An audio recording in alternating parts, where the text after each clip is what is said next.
It's an amazing time, Wholeness Tribe.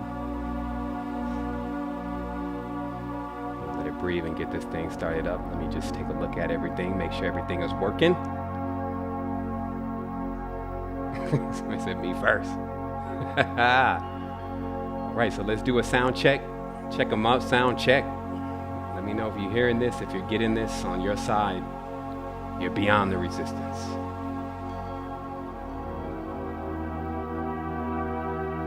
Background music going on here. Slow that up.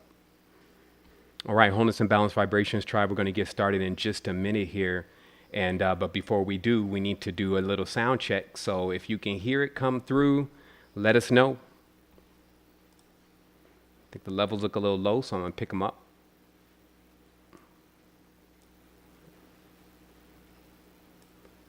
All right, somebody is saying loud and clear. Maybe I won't put it too high just in case I start yelling.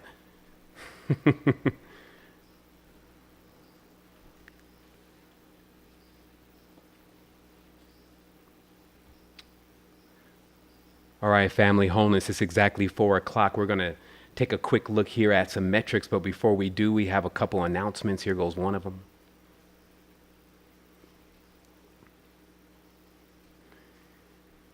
Let me read it to you. The ideas and the thoughts expressed in this show are the thoughts and options of the host. All recommendations, advice, and suggestions should be thoroughly researched and practiced at your own discretion. Many of the views and the thoughts are of a paradigm-shifting nature. Maturity is advised.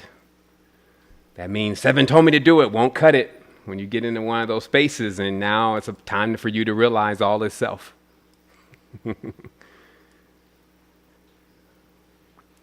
All right, so I'm sure everyone gets that.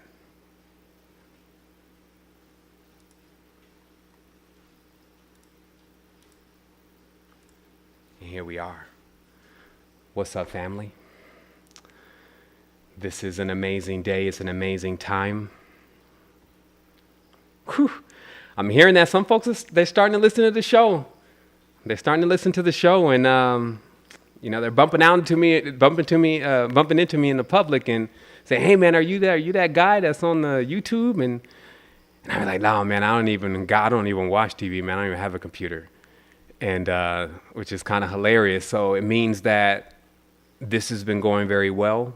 People are starting to tune into the message, and for the last 3 or 4 years, I've definitely been in one of those stages like, okay, well, let's figure out how to pace ourselves in this journey. Let's figure out how to get this information so that it's on a level where everyone can really tune into at least a part of it. So I will say I did kind of back down with just the potency of the content. I know some may have noticed, some complained, but remember overall, we were digesting more. But now, since it seems like some are starting to catch up and catch on to what's happening, it's important that we just floor this thing again. And especially since we're going into 2020, and it just so happens, it's really powerful, this life, because if you just see how, things are depicted in the fictitious world about, when you get to the end of time, there'll be the resistance, and then there's this, these ragtag leaders, and, then there's this alien visitor, and, they always paint this story so many times. But wow, it feels great to be on the side of the one who's broadcasting the message about awareness and about what needs to happen here within self. And also to be able to have the opportunity to do this for this long. To be honest, no matter what happens after this, there's already enough knowledge and wisdom out there. There's already enough seeds that have been budding. Many have taken the wisdom themselves and applied it, connected it to what they had already going on, and it's creating a synthesis.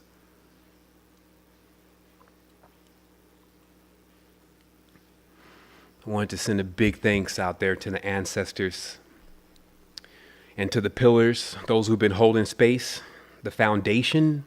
It's a real thing.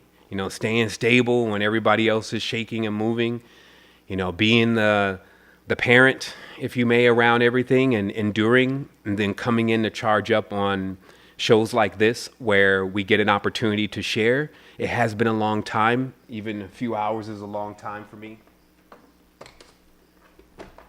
Normally going quantum. You know, we got to grease up one of those quantum drives, grease up these quantum lips. I'm like, man, I don't know if I could. There's a little bit too much friction in there. All right, yeah, because that's what it's going to be like. He's speaking scientific holy tongues over here. Like, we want to make sure them things is moving. I was beatboxing that other night because I used to beatbox when I was younger, and they loved it. That was when the music was good. And I was beatboxing the other night, and I said, man, you know, we carry a beat, we carry a tune, we all carry a beat and tune, and I've always had this bass thing going on. I'm always like holding up the bass line. Everybody has their instrument, right? And so that to me always meant that, you know, I was the foundation. And even if times people were walking on me, then you know, I shouldn't be surprised, you know. There's a lot of knowledge and information that's out there and wisdom, and it's building. And as I said before, many are starting to echo some of what is being said here, and that's great because that means that we're going to get some shake. We're going to definitely get some vibrational frequency rising and happening here. So, one of these, you got to really be like, man, how am I even going to come into this? Let me get my shirt together. Like, I spent 30 minutes trying to think about one button or two buttons. I couldn't figure out where to put my hands either. It's like, man, where do I put my hands? So I'll try one button for those that think I'll just Miami Vicing it on you. Like, damn, you just chest all out, Miami Vicing it. I got my girl here, you know. But anyway, so I put one button up so that way we tighten up. So again, I've just been letting it breathe so that way everyone that's coming into this conversation can actually dive in. And it's 5 minutes in, so, you know, some of us are late but right on time, you know, that convenient, I move on my own flow. I'm going to be 30 minutes late. And actually 33 minutes, a suspicious number, you know. So, there's no rush in this, but what I am going to do is I'm going to activate the quantum drive at a certain point. And I'm actually going to see if I can get through the entire field. The entire projection of what is to be brought forth in a very precise time frame. And then even if it's a little long for you, always remember you got that 1.2x or 1.25, 1.50x speed change that you can do inside of YouTube. And this means that although I sound more like one of Alpha and the Chipmunks, it does mean that you get it in. And I've actually been using it these days too, because I sometimes just forget it's there. And I'm talking about just the thing that speeds up the YouTube video. So 10 minutes turns into, 7 minutes and 50 seconds. That's what you want, right? Like, you want to definitely be as efficient as possible, but still being able to gather it. So you can figure out what your speed is in this conversation. Even if it does end up being sometimes a little bit lengthy, then you could get a couple minutes there. I just wanted to remind everybody of that. So what are these? Oh, excuse me. I haven't used to doing that. Those. Okay, yeah, that's the right direction. Dang, that thing is really backwards. So what are these? These are metrics. These are optics. Why? And it's because this is a nautical journey. We are for sure in these ships. We in these boats, big boats over here. And we really have to have our gauges and our dials properly. Like, who cares what everybody else is saying? Like, just tune right into yourself and be like, okay, so I'm in a ship. They talking about we ain't the body, but shoot, I just took a hit the other night and it felt like I was the body, so it was good. Word to the wise, as it was spoken yesterday on that breatharian recording that y'all got a chance to see if you tuned in. Stop referring to yourself in these different bodies. Oh, my spiritual body. Only unless you have the trials going on, where you need to meticulously label every single thing. And, so that everyone that's reading your diaries and reading your notes know exactly what's happened when they find you. But other than that, just to yourself and with self, stop referring to self as different things. My mental body needs to back down a little bit, and my spiritual body needs to be more stronger, and my physical body, I need to get it in more control. Look, stop. It's all one. That's your first pillar right now today, is to stop it with the referring in different bodies, the higher self, that's there. If all of that, bring it all inside, because that's how you realize who you are. That is how you become the master of the projection. I'm going to deliver today the formula, the recipe itself in synthesis. I always deliver the recipe. When I get on here, I look to give you every single drop of what I have, because I have something inexhaustible. I go fill back up. And I can hold more after I do that. But the truth is here, we all want to be able to keep synthesizing this when we come in. Like, I don't like to use the word simple and easy, but what a synthesis is it's like, okay, well, we're in almost 2020 and we speak this certain language and we have this vernacular, we have these symbols and we have some emojis. How can my existence be explained as best as possible within something like this? And more importantly, how can I articulate that to you? And it's very important also that I set in these nodics, right here, yeah, that I set in these nodics in our consciousness that, listen, we're on a journey here and you're reading the diary. You're reading my diary. I never intended for you to read my diary. For those who keep diaries, do you write the diary so somebody finds it and reads it? No, that's not a diary. Because in a diary, you say these personal things and you have this intimate experience, but you have your privacy, right? Now, privacy is very rare these days. It's expensive. It's tricky to get privacy. For real, like especially with third eyes active. Like what kind of privacy could you have against something that can pierce, through the thinnest veil? So truly, what I work to do is to keep myself as real as possible by not narrating my journey to you, but just allowing you to read my diary of the experience that I'm going through, because I set out to figure out what happens when you die, what to do in infinity, and what is actually going on around me with especially the closest people to me, my family, my land, my nation, my creed, my code, all of that. I sought out to figure that out, just like anyone would embark on some journey that, they would want to become a scholar at what they're doing. But it was an exploration. It was an adventure. It wasn't like an Indiana Jones thing, but it was greater. It was something that was very real and continues to be real. And also, as I'm learning how to use this human body, which a lot of us need to start admitting, hey, this may be your first rodeo. As I'm learning how to use this human body and to be in this physical plane, as they're calling it, hint, hint, or wink, wink, in this physical plane, I'm just starting to get bearing. And that's why the nodics are here. I'm starting to get bearing of what's really going on and what's really important. Now, let's take a look really briefly, because I'm over here, and this is kind of how I do things. Let's go over here real briefly. This is how I do things, because this is the dream. I can actually, let me see if I'm pushing my updates here. Let me push my update. The screen looks a little soft to me. So we're in this dream. Let me hit this record button and see what it does. Okay, that doesn't work. Okay, let me not play around with that. And this is the Morpheus dream, and this is what it looks like. So that still makes me, part of the team, right, Flat Earth guys? I mean, don't bang on me. But this is the dream. This is Morpheus. And as Morpheus is moving about, we find that right now, over where I'm at, Hercules is moving through, right? Hercules. Hercules. So we find that Hercules is moving through.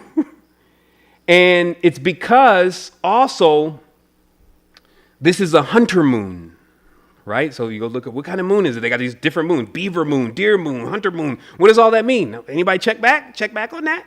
Why are they naming these this way? Is there something to do with the light?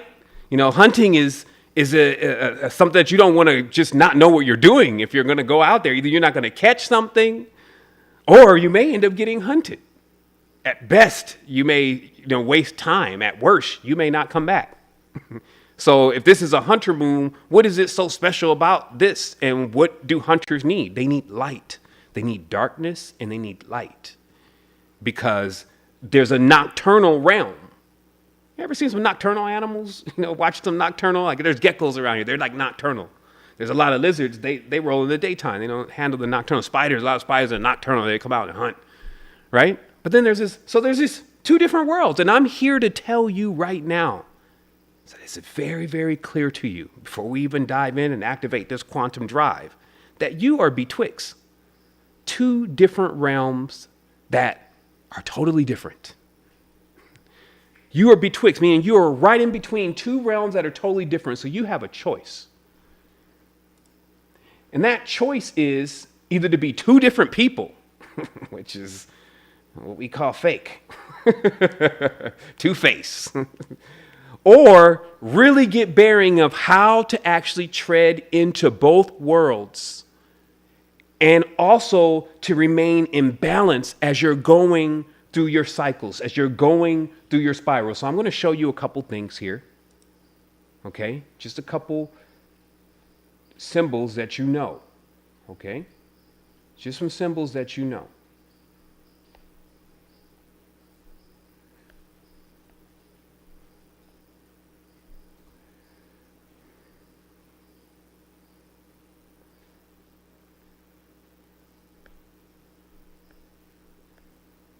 Okay.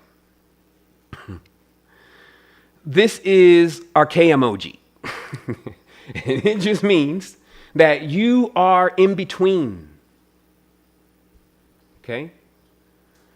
First of all, big welcome to all those in the chat. Max, Gabriel, Fauna. Take a breath here. Tyrone in the house. Nintu, for all those coming into this space and holding this space. Let me see if I want to see. I can't even, let me just pause this over here, man. I don't want to touch anything because things are working so well right now. So I'm excited. But of course, these are your symbols. I can draw lots of these. And what they say is they say that we're connected. And they say that we're connected in between. All right, so I'm just checking the chat here, make sure everything's on point. I'm going to remove somebody real briefly. Or actually, you know what? I'm going to let the moderators do that. Okay, there we go. I got moderators. So that's the other thing. We got moderators on deck. Yeah, I forgot to explain to everyone some of the protocols, especially look, if we engage the quantum drive, we got folks jumping all around the cabin. Oh, you're going to get splattered in here. So I will set the mood and set the tone for a minute. Excuse me. Let me back up. Skrrr! One moment.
Okay, fam. I see what's going on. Okay, so we had no sound for a minute. Excuse me. I see why I'm getting phone calls like, yo, why y'all calling me during the show? It's like, man, is that live over there? It's like, no, man, you ain't got no sound. Okay, let's get some sound up in here. So what I was saying is I was talking about dialing into this space. And I was talking about if you look into why you're here, if you just came to be entertained, then there was other options. If you came here to find yourself, then you came to the right place. You actually came to where there was another version of you, had you done the things that I've done, seen the things that I've seen, know the things that I know, and this is exactly what you would be doing. And that's the benefit of us all being unique, because we're all in these different spaces and different times, but we're using the same equipment. This is the quantum equipment of consciousness. And what this equipment allows us to do is it allows us to dial into every single point of the space if we choose. If we choose to actually see ourselves as beyond what we think we are, what we've been taught that we are, and we go on this journey together, and we get to a stage of being able to open up an entirely new level of existence. So that's what I was talking about before I figured out that we didn't have any sound.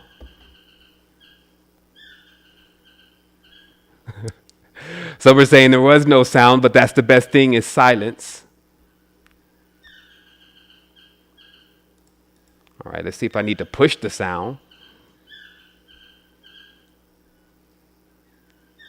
Some saying they hear fine, because some say it's dipping in and out. So let me just give it a minute. Let me let it breathe. Some are saying no audio.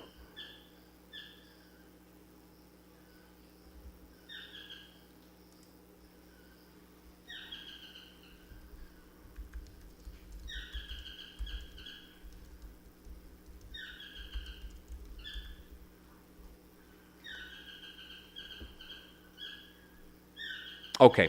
All right. So great. So it looks like we're doing great now. There was a little lag in the sound. There's always something going on as we're boarding up. You know, I'm not sure how much everyone got and how much they didn't get. I trust that you got enough.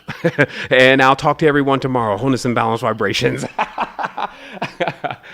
All right. So let's just take a minute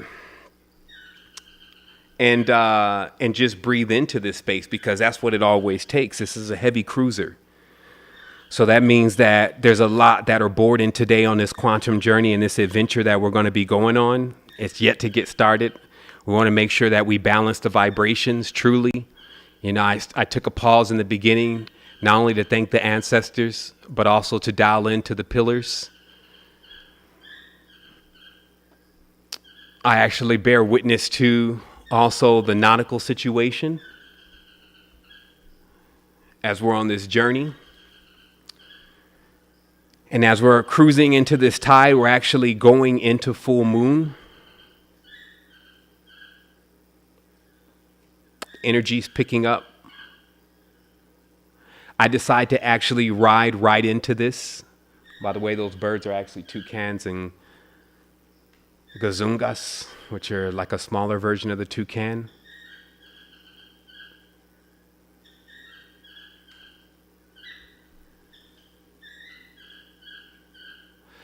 All right, family. So let's go ahead and take off with this then, since I understand or understand at this stage that everyone is listening. And, you know, I know there can be a lot of distractions. So I'm also going to close my window down here. I just want to make sure that we onboarded properly. It's a good thing that I had it open. I am going to open also my communication line with my moderators again. Now I know that they were trying to call me because there was no sound. I also am looking at I'm looking at your chat. So if there is something that kind of comes offline, just let me know there.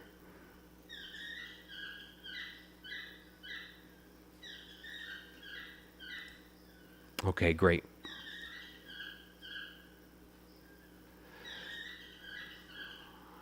All right, so it looks like sound was also out for about 6 or 7 minutes, and there's a lot that could be translated in that process. But instead of going backwards, I'm going to go forwards, and I want to continuously let everybody know here that we do our best. And this is why it's important also to put the actions in, to just get it done. Because at the end of the day, you would just be coming here to report. Like, I'm just coming here to report to you, all of the great things that have not only happened, some of the things that we're complete with. I'm also here to translate some information to you about quantum existence and how it's been benefiting my own personal growth. And I'm here to also share with you the connection that we always share as a family, that this is a very serious thing when you take on any kind of role of reporting this type of knowledge and experience to everyone. It's a serious thing. Nobody told you to do it, and it changes your life. Meaning that if you agree to do it and you accept that responsibility, because it is a responsibility, it will not only change your life in a dynamic way, but it'll also make you very mature. Like you're going on a real journey. That's just for any of us that are toting this information and toting this knowledge and wisdom. It's like there's a certain honor and respect in order to level up that you have to have for it. I'm watching the whole process. I'm not in disagreement with anything these days, because I would be in disagreement with myself. I know that there's people out here right now that are teaching about spirituality that have not even been on spiritual journeys themselves. They haven't explored themselves, which is akin to trying to tell a person that has children how to raise children and you don't have one yourself. You could probably give some pointers, but it's the real and the authentic thing that's most important. So I'm here with the real and the authentic thing coming out as a diary, which is like for those who aspire to continue to do this and are doing this already, in order to not lose yourself and become the narrator of your journey and stop living in your own experience in itself. The way you should do this when you're communicating with people is to start visualizing you yourself opening your diary to everyone and that they're reading it. And that's what you're speaking. That way you can remain on your journey and your adventure and nothing slows you down or holds you back. Like, we have to really think about that. Like, you get into, let's say, teaching the knowledge, healing people, repairing things. You're spending energy. So this can slow you down. There's lessons to learn in things, but also the lesson could be to when it's time to move on. So in all of this, we practice a certain level of precision. And I only say practice in this tense is because balance is something that always must be maintained. It's not something that you do and I'm like, I'm good. I know everything already. I got it now. And you're in infinity. I want to take also a moment to a word to infinity. And what really happens here in an existence that never stops. Like, we would have to accept that first. That's why death is there at the door as a definition, for people to not think about infinity and not think about, well, if I'm going to do this forever, and what I understand to be forever, continuously, if I'm going to always be in an existence, what is it I should really be doing then? If I accept that, what should I be doing? You should be making a perfect existence. First, you should see the shape of infinity, which we have now, again, another shape that shows us that there is a midpoint. Here. And in infinity, what you obviously want to be doing is you want to be creating a perfect loop, a perfect circle. And this is why I find it's interesting, because there's many teachings out here, and I was even listening to a lot of this stuff. It talks about nullifying your life, basically destroying your life, thinking of it as no account. Like, it's like when they put the mandala and the sand painting together and then they rub it all out. I'm telling you, that happens with sand paintings. If you rub out your life the wrong way, or if you take some of this knowledge that's for masters too literal and as a novice, you can find yourself wiping out things that you need, that you love, things that you care about, things that you used to want. All because of mainly things being in the wrong place. I'm here to tell you that there's actually no such thing as what people would call bad, evil, etc. What there is, though, is there's things in the wrong place. And if you start putting stuff in the wrong place, what comes from that is distortion. And this is what you would refer to as evil. And all of these would be a check and balance to wake you up. You have something going on right now that has been passed to you from your ancestors. It's been passed to you from your mother, passed to you from your grandmother, your great-grandmother, your great-grandfather, all the way back to when it gets androgynous. And then all these other beings continuously passing something to you. But it's also like a bill sometimes. This is why there's a hereditary balance that many are carrying. It's like, yeah, but you have this thing, this ailment, this thing that's going on with you that you've been carrying down generations. How do we balance that out?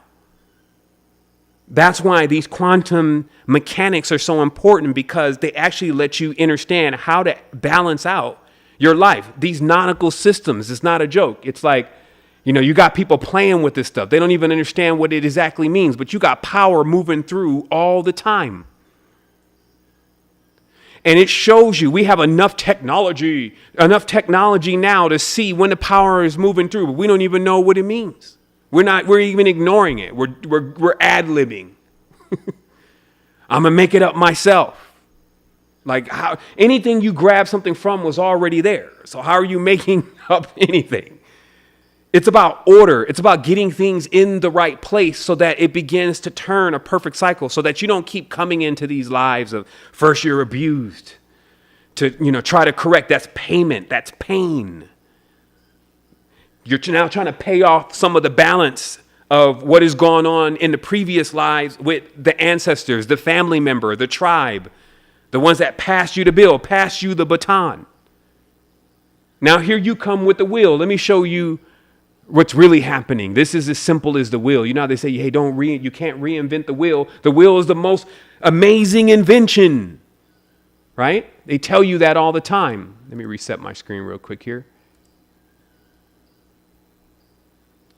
So they tell you the wheel is the most amazing invention.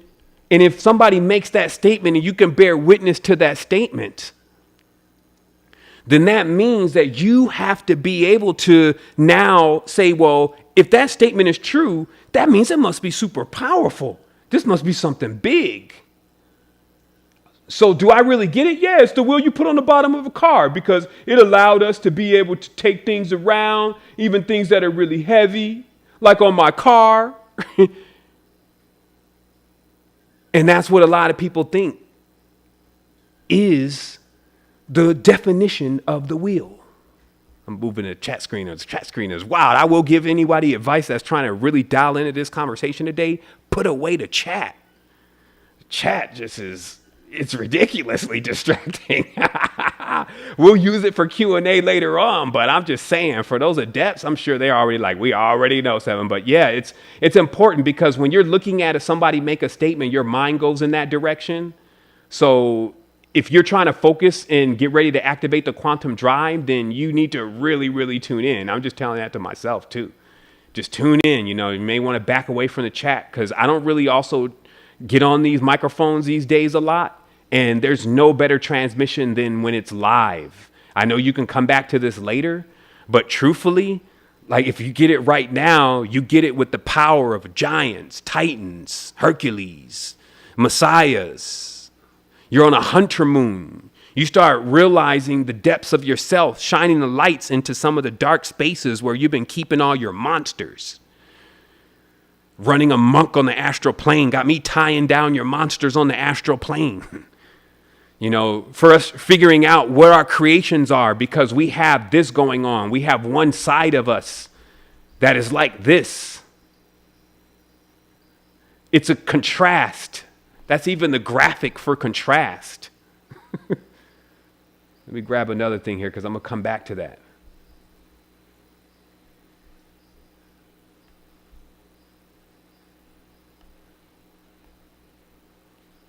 I want to make some of this very clear very briefly. So on this wheel, we know that we have this word will, and we know we have this word will, okay? And we already know that a strong will is what we're looking for, because it allows us to endure. Because if your will is not able to endure, it starts whopping. It gets entropy. right? So it's not balanced, right? Because when you have a wheel has to be balanced. And what do you balance wheels with? Weights.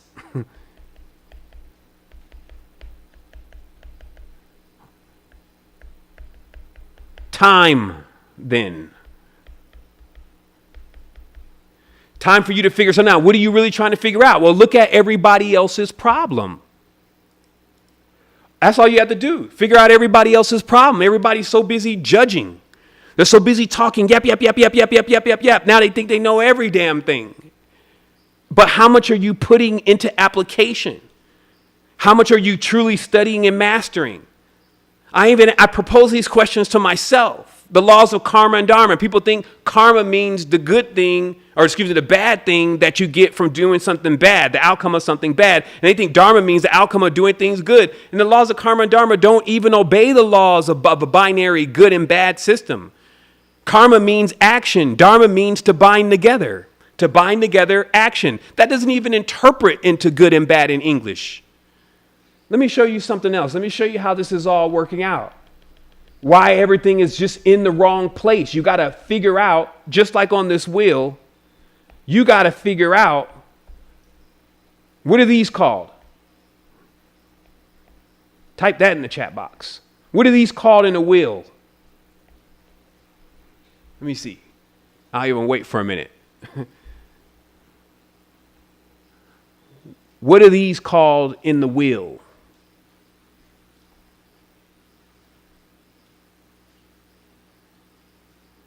I'll wait.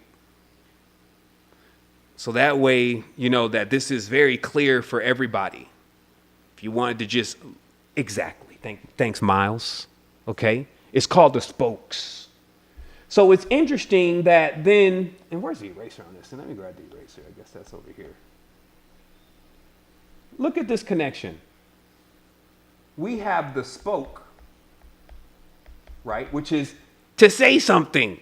Because we know we have the word, then we have the world, which is the world, like a whirl, right?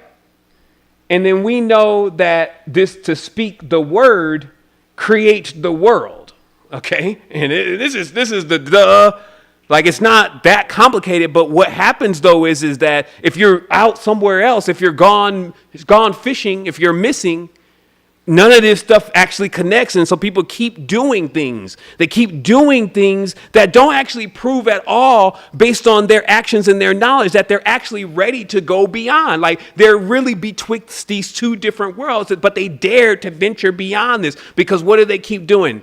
They prefer the small circle. They're doing everything they can to stay where they are. They're not actually listening to the advice that they're getting. Meaning that when we say, hey, man, the judgment thing, like 10 years ago, 5 years ago, the judgment thing, this is what's really causing the problem. I can't say I got rid of it yet, but I can show you in the language that once you break the wheel, like it's this half of the wheel is a D, right? So once you break this wheel, all the diabolical, devilish distortions start. That's why all those words begin with D. You could talk to you turn blue in yourself, till you turn blue in yourself and in your face about how a D doesn't roll. A D will not roll. And this is what they're warning about. This is what they're calling the devil, the evil. It's the distortion. And the distortion is just not having things in the right place. It's not about eliminating anything. How are you going to do that? How are you going to be everything and then eliminate a part of yourself? Where are you going to put it? That does not make any sense. And that's what I was saying about the quantum consciousness, because it takes the quantum consciousness to start realizing that it needs to start taking this, that you need to start taking this medicine. And that if you take this medicine, then where you get to is so far beyond where things are. You start changing the entire space around you. This place is big enough. This is not just earth. This is a consciousness, and this consciousness is big enough for you to literally live out your entire experience based on anything that you can add somewhere on this realm. Like there's so many unfilled spaces that there's just nothing out there. There's beaches here that as far as you can see with the palm trees, the white sand, the clear ocean, the warm water like a jacuzzi, there is nobody. But yet in the city, everybody is in the race, right? And then they'll have their reasons. Okay, they'll have their reasons. So what I want to actually bring up here is that then if what you speak and what you spoke, and I'm not just talking about dissecting words through etymology. People keep, I'm glad that I was able to transcribe a lot of the words in the Code of Matrix, but I think it's starting to go too far. People are finding their ways and not even being able to talk anymore, only going into conflict because they haven't learned how to put the other half of the words together. Let me show you something. Basically, it's always the same problem. Let me show you why it's always the same problem. Just things are not in the right place. The person will regress right back into duality again, which they know will keep them in the small circle. And I'm sitting here telling you, if you can't actually agree with something of what's going on and know what place it has, it's because of your lack of wisdom. So let me show you how this kind of works. This word, morning, and again, I take my own medicine. Like, that's why you're reading my journal. You're reading my diary. I'm not here sitting with you for you to say, well, Zevin, last time you said, well, first of all, if you told me that, I'd be like, where'd you hear that? And you're like, oh, man, I read your diary. I was like, what kind of shit is that? Why are you in my diary?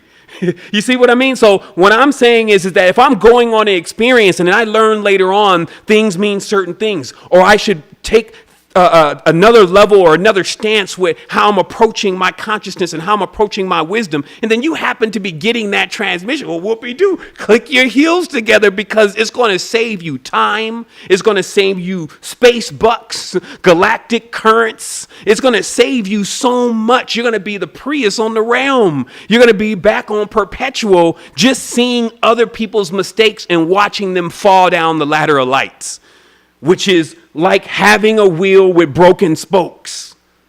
Okay? Like, that's what it'd be like. You ever rode a bicycle tire that the spoke was messed up? No, I did. I used to be a bicycle fan when I was a kid. GT Dyno, Haro, but first BMX, right? First Huffy.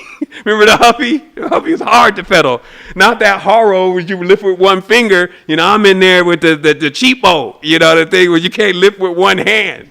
Right? I got the handlebars welded together. And that's how I started. So I know what it's like to even ride on rims that are made of that hard plastic. You remember the hard plastic? It wasn't really a tire. So I rode on the hard plastic and even rode that thing till you couldn't ride it no more. I've fallen off the handlebars and hit the front tire. That was me. Okay? So I know this rodeo. That's what I'm saying about supreme and quantum knowledge. You start seeing it everywhere. You're like, hey, I can call it out of everything. So check it out. How morning's in the wrong place. What does this word mean? Is any of my Moors out there? What does this word mean? It means black. Or what you would say is dark. Okay? That's what that word means. Like, that's why even this word, amor, is a reference to Venus, okay, right? And this word more also is synonymous of night, okay? And let me show you this power. So sometimes when people get up now, they learn that this word morning seems to be very close to the word of being sad, though. Like, they've taken the word morning and made the word morning mean to be sad. Now, this is the linguistic, this is what I said, the code, what's going on in the codes.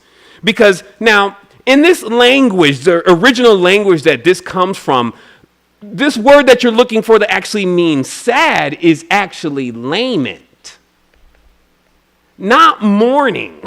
Because what mourning actually meant was around 6 o'clock p.m. It didn't mean 6 o'clock a.m. Okay, it meant 6 o'clock p.m. because during the 6 o'clock p.m., the sky would be progressively getting darker. And then this thing will go on called morning, which was a process of basically ushering out the synthesis, which is the sun. The sun is now going into another space, so we're ushering it out. It's like if I'm leaving the house for the night, I'm like, okay, y'all, we had a great time. It was man, I can't say enough. I'll see everybody tomorrow, but I'm about to go. So then when we're all leaving, like you ever left with your family, everybody's hugging, but you're coming back though, right? So if somebody starts crying and, oh, don't go, why? The sun's coming back tomorrow. I would hope. See, the reality here is that the sun doesn't come back tomorrow, then none of us are coming back. So there's no reason to be sad about something that's coming back. So the word mourning doesn't mean to be sad, but it is an observance. Okay? And now, if you put this word, though, at 6 a.m., now what you've done is you turn everybody upside down because the word is for 6 p.m. So everybody, good morning. And they're like, all off balance, all off time. And it begins in stuff like that. Because if you stopped with just interpreting this word as meaning bad, mourning, sad, then you missed how to even crack the code of this word because you missed the other half. You had this part, but you didn't have this part. And it's because of that people keep perishing. What it is to truly perish, the second death, to go below the speed of light, basically to where the spokes are broken and the actual weights come off, the gird. You see, this is all what's been talked about in the high levels of the ancient knowledge about weight. That was the name for Sirius, was weight. They counterbalance planets with this stuff. Why? It show you counterbalance yourself with these experiences in these time. Because in this time, there's only really one thing that you're learning. I'll speed it up for you. Time traveler all the way at this point. Like, I just gone quantum. Like, people be wondering why, I don't even talk to them on the phone or I don't call them. It's like, yo, if you didn't see me on the other side already, or you saw me but you couldn't interface, that just means you need to get yourself together. But for me to get on the phone in physical reality, talk to you through a droid with all of this stuff that I have going on for 2 or 3 hours, do you know how critical it is that I don't do that? Seeing that in 10 years, I've been pioneering and the tribe has been pioneering with me a massive message of awareness. And now we're ready to take it into another stage and bring it from the virtual into the physical. Now it's ready to go into birth.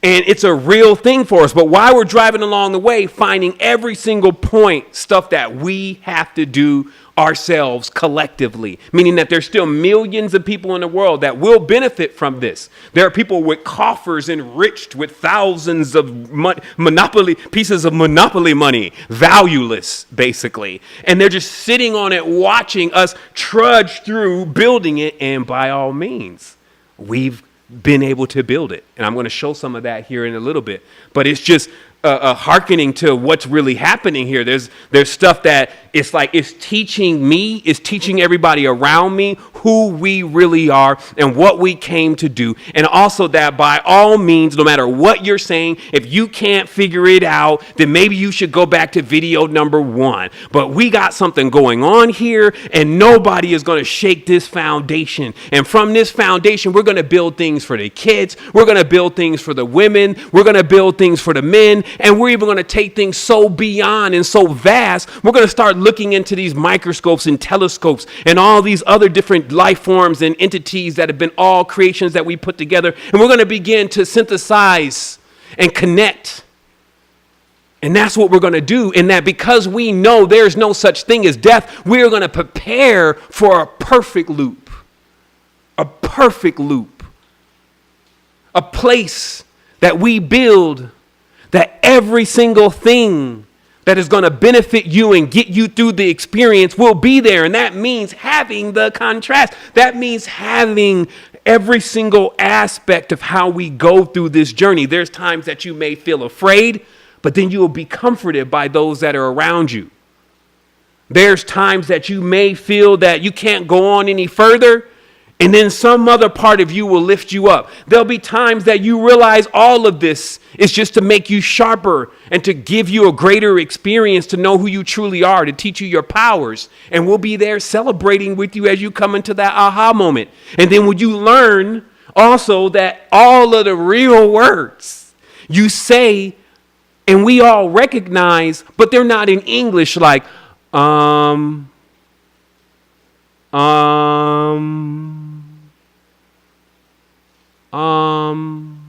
What is that? Somebody sent me that the other day. What is that? What is that, Seven? Is the vibration of I don't know. You roam, right? But then there's another one called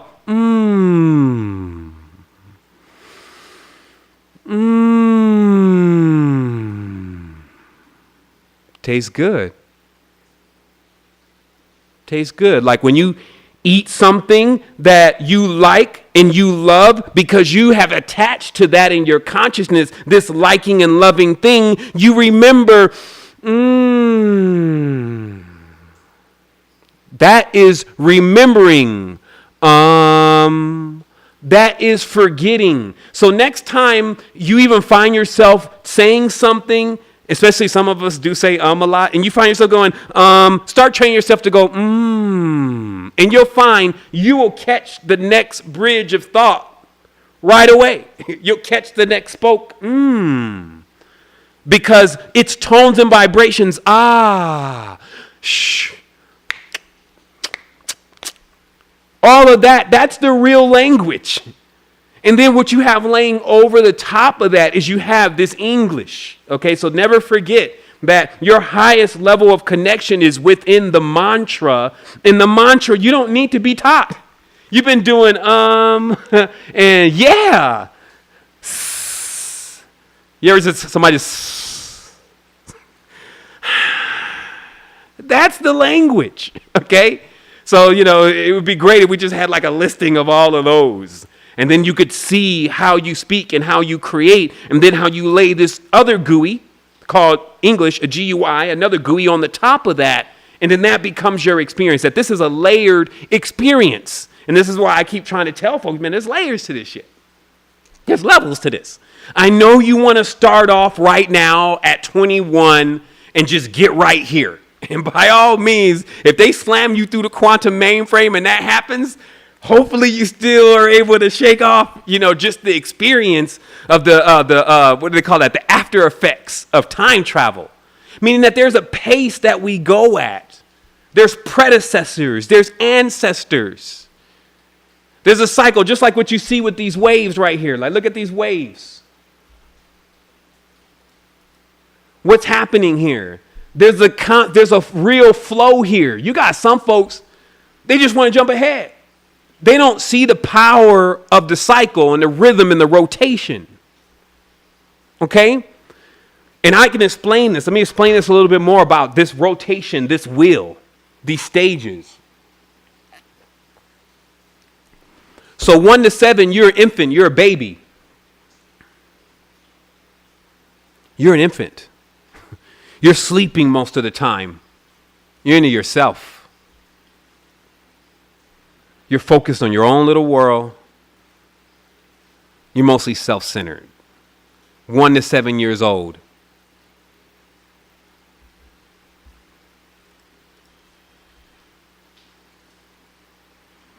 And the interesting thing about these stages is that these stages, they happen every year. They happen every month. They happen every single week. They happen every day. They happen every hour. They happen every minute. They happen every second. They happen every millisecond. You get where I'm coming from? The same cycle. And that's why certain people have way more power, because they have way more precision. They're not trying to mess with the big cog. They're down there in the minuscule area of where that first microsecond is actually the first stage of an infinite baby's life. And they've been able to compress their consciousness and dive into that moment. I'm talking about beings that download everything you've been doing and everybody's been doing on Earth all in one moment, because it's just an algorithm. It's like, what's the algorithm? Bam, okay, I know everything. I'm all knowing about Earth and all those spaces in that cosmos that work on that spiral. And I know that system. And now, because of my precision tools, because if you notice in industry, that is the big difference. Those who have the factories that cannot produce the precision and cannot keep creating the same thing over and over and over again with a level of precision, that's always looked at as the cheapest stuff. But those who have the mechanics, the gauges, all the dials, the schematics, the experience to continuously produce exactly every time what is desired to be produced, That's the expensive stuff. And in that precision, there are these stages. And when you know these stages, you gain quantum precision. Why? Why do you need this? Because if you remember with the wheel, there was another thing that went with the wheel, and that was that people wanted it and thought that it should be perpetual. There was this thing about this perpetual wheel. It was like you couldn't even mention wheel without mentioning perpetual. I want to bring something up here. I'm even going to literally divert real quick from what I'm expressing. To just say,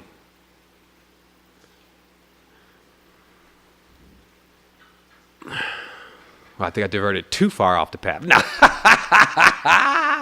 But just say, just relax, laugh with it. I was going to go into something real quick, and I just thought of just taking a break and just doing something odd. Just taking a moment. Yeah, let's just take a moment and breathe.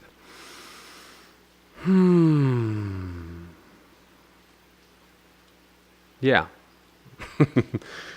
So we see these stages. We see this precision, this micro precision that you need to inherit in order to be able to work with things when they first started. A lot of people, they want to change something about their lives, but they keep going to the big cog. You got to go back to the small cog. You got to go almost to the time that you came into conception. I kept having this dream recently, and I was always ending up at my granddad's house. And dream kept happening over and over again. It's like the 8th time of having this dream over the stretch of 2 years. Until I finally thought of just asking my mom where I was conceived. And it just so happened it was at my granddad's house. And I realized, because every time I was going into this house, I was trying to find this secret. It was like a secret book.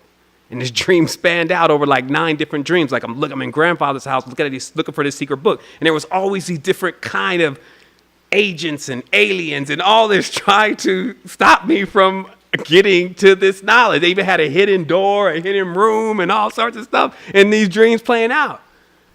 But this is just a metaphor for understanding that you're hiding yourself from yourself with these stories of these aliens and these stories of all of these different things that are supposed to be different than you. You would then be hiding yourself from yourself. And it would be this mystery that you would keep looking for, this mystery book. Because we know the book's got the words and the pen and the snake and the wisdom and all that stuff all rolls together. And so my life is the dialogue of the book of all of our lives. I'm just archetypically experiencing something that I'm sending the transmission to you on so that you can reflect, like I have in these notes, that you could just remember what's really going on. Your conception point was when the secrets and all of that began. That's when the special thing that nobody wants to talk about, the thing they don't speak of, all of that, that's where the magic, as they call it, that's where it all was. So when you're going to your conception point, imagine some feel like that it's going to take them a lifetime or lifetimes to even get back to when they were a child. Some feel like they can do it only in one moment. I'm saying that those are the cycles, those are the stages. So if you know every single part of the stages, you can take yourself through these micro experiences in order to be able to activate the quantum drive, in order to be able to get into that space of yourself, which only can be accessed through precision. You would need the precision tool. It's a surgeon's work. And then you can go in there and actually fix the things that throw everything off balance later on. And even in the experience that you feel like you're having now.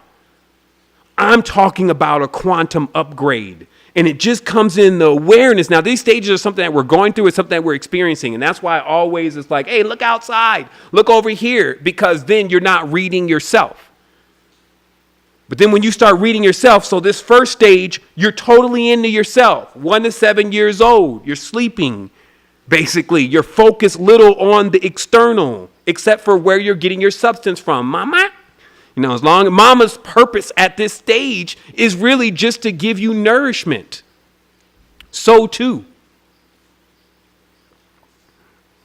Our arrival here is greeted by the moon, which is responsible for breaking down the sun. The sun is like meat.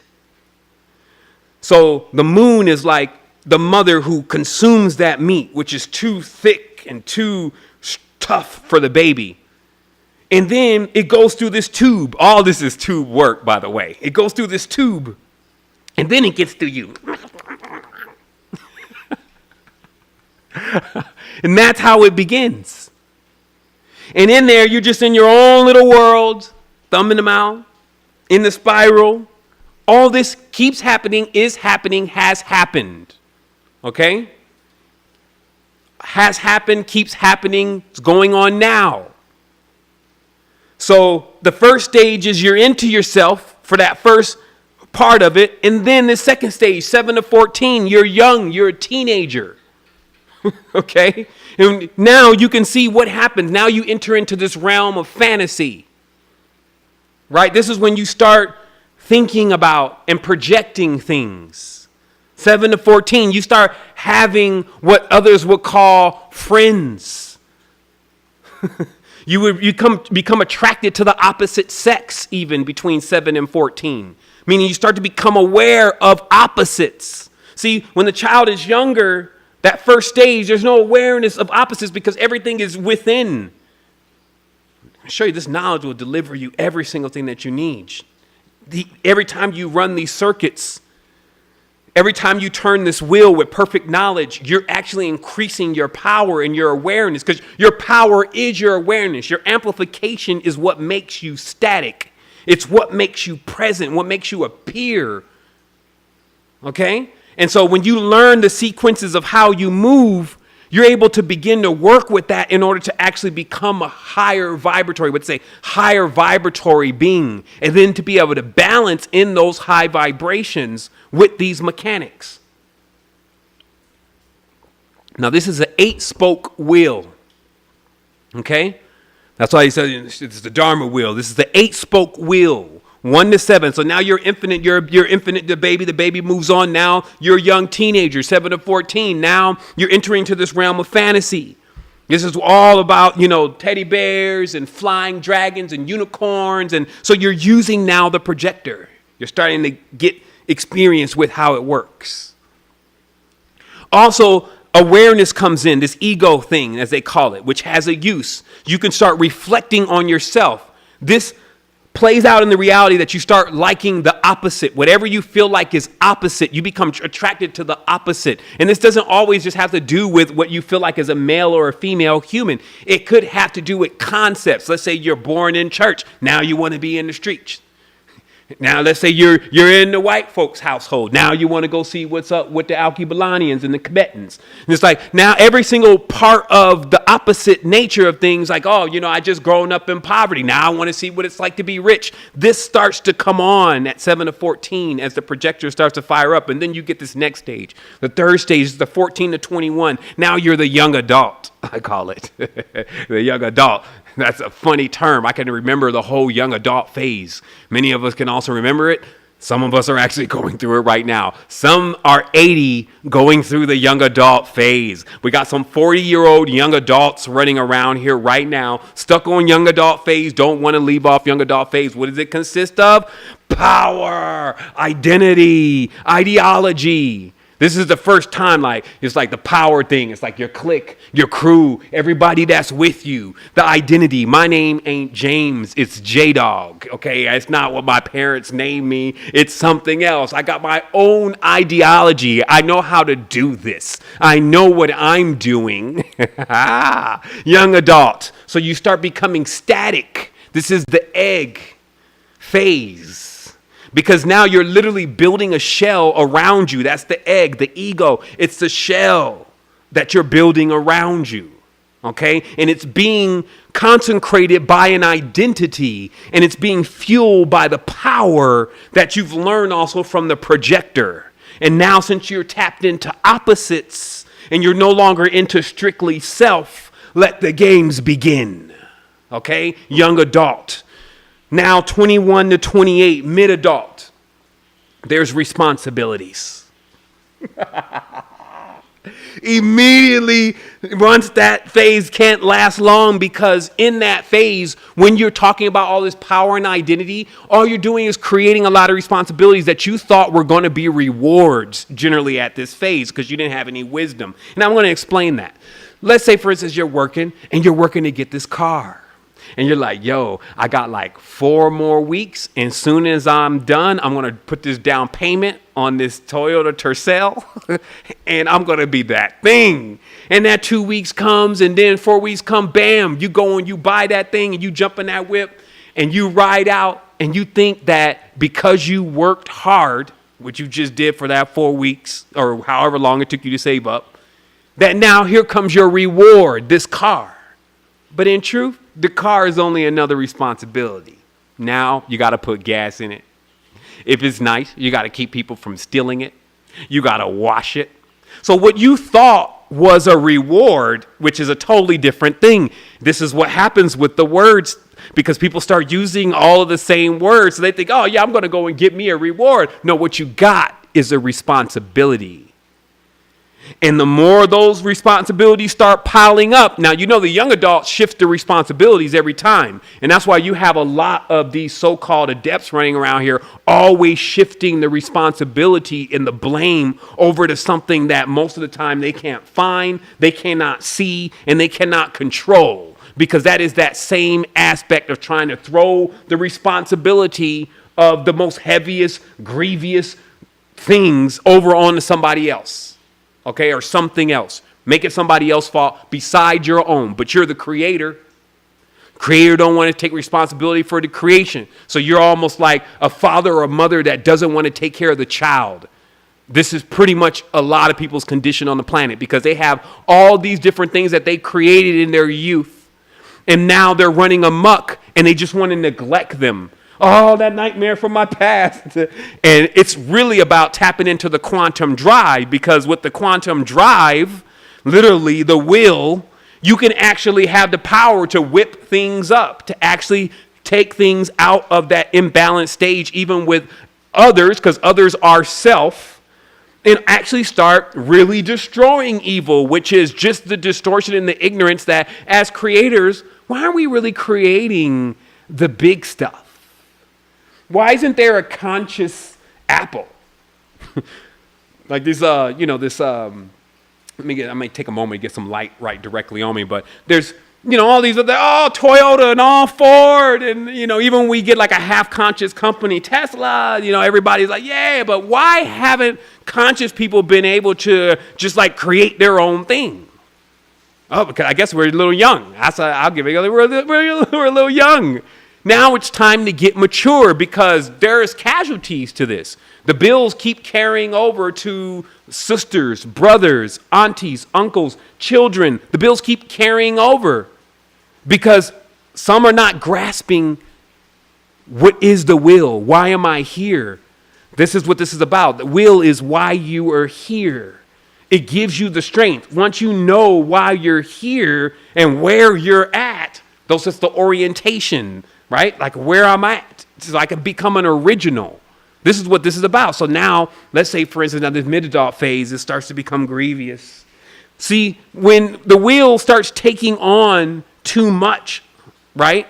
The weight is what starts to really also throw it off balance. So that's why during this phase, and remember, this could be micro minutes also. This could be Bach tons. Also, quasars. This goes on over long periods of time and micro periods of time. I just don't want you to focus on just the age. When I say, 21 and 28, because you may say, well, I was mature when I was 8. And that's because your fast ass, no, I'm joking. It's just because, serious. Some people are moving so fast, they're not even going, they're skipping the phases. So what does it mean to skip a phase? Let's say, for instance, I had to skip some phases when I was younger because for a while, we didn't have a mother for a while, for just a moment, right? So I had to skip a phase and become the caregiver, the person who was actually taking care of things, the parent. So I skip a phase. But when you skip phases, it sounds great, and that's why I always do trying to tell those that I'm mentoring, it sounds great to jump really far ahead, but remember, it just means you get hit harder when you make mistakes. truly you want to go through the proper phases and cycles. But if you're forced to skip a phase, what you also do is you break spokes. There's no spoke in the wheel. It's like he just totally missed when he was 7 to 14 and then totally missed when he was 14 to 21. I just came out of the womb with a beard. You skip a lot of phases. Okay, what I'm getting at here is that there are people who have to skip phases, but just because you skip a phase, it doesn't mean there's not a repercussion. That would be just like you skipping a chakra or hastily building a chakra, which is a temple that you're supposed to be able to stand in, that's supposed to shape and mold and fashion your life into the next experience. But if you just skip it or you put it together really fast, it's broke. That temple is going to crumble at a certain point. That chakra is going to break. Some people call that quarter life crisis. Some people call that midlife crisis. Right? So what we're talking about today then is we're talking about having a quantum precision tool to be able to go back into the original chakras and actually make the adjustments to take you beyond the speed of light, to actually get you into a quantum vibration so you can bring quantum solutions. Okay, so now let's say this next phase. Got 28 to 35. This is the mature adult. Definitely I got more mature in this phase because this is the time where now you start to actually instruct from experience. Actual experience. There's still that. There's this thing called experience that many people went through, and it meant that you didn't actually have to go through that if you didn't want to. But if you want to, by all means, go ahead. But there are many that will try to speak to you from experience because they've already been through it. And the only way they can do that is to begin to reflect once more, to turn back inside and look at self, see what self has experienced and learn what took you to the next stage, what held you back. And then when you talk to others, you start instructing from that level of experience, okay? So now wisdom is in place. This is also the time where generally the cosmos will try to kick up a child for you. Okay, now remember, some are in these microcycles, so they had children, so they went through this phase earlier. Some went through it later. But this is the time, since you're now ready to instruct from experience, this is a perfect will. Now your wisdom is in place. Now it's time for you to actually be a parent of something. Now we talked about that parents could be a company or projection that you create. It could be an actual child, but it's just anything that now you have to rear it. You're personally responsible for guiding it into its awareness of who it is. Okay, so this is the responsibility that comes next in the wheel. And then finally, you have coming to 35 to 42. This is the observer. This is now where you start, if the wheel is working properly, because now you're starting to shift in for the long haul now. See, since you have gained this maturity and you know things are going to go on infinitely, and this is indeed an infinite race, why are you going so fast? Why are you going so slow? What is the optimal speed you should be going infinitely? You see what I mean? Because if you go too slow, well, shoot, this wave it'll roll right over the top of you and rip you. It'll rip curl you. And if you're going too fast, you'll just skip all the experiences and then you'll get tired early. You'll get bored because you don't know anything about yourself. You can't connect to yourself because there's nothing to connect to, because you went too fast and did not establish the connection. Then now you'll be out there way into one of these high-ass chakras with nothing to plug into and nothing to feel and nothing to connect with. Okay, and that's moving too fast. And then you'll get bored like Thoth, writing the book, I'm bored, all non-men of Kim. By way, Thoth's getting sleepy now. Basically do this. He's writing like he's bored. There's more going on in these books like the Emerald Tablets and all that than people think. They're deeper metaphors, like in the Kabbalion. It's showing that if you get into an infinite existence and you happen to get bored in the infinite existence, you're going to fall to what I guess people will call sleep. But sleep is interesting because it keeps going. So it's almost like you're falling downstairs because the dream continues and you get less and less control over the dream until at one point you wake up in a nightmare because nightmares have the ability to wake you up. So this is a machination then that was put together that if you start falling asleep too long, you start feeling the flame. Ah! What the hell was that? Demons, they're burning everything. What's happening? The world's collapsing. It's like, oh shit, where have I been? Well, oh great Bodhisattva, you have been asleep. The divine in me recognizes the divine in you. I am giving you now what you have left me, what you have bequeathed to me, about that we are yet the same. Get out of my face. I know what I'm doing. Ah. And this is pretty much the treatment in the beginning that anyone waking somebody else from 1,000-year slumber is going to get. People don't like to actually be waking up out of their sleep even to this day. But me, I'm never tired.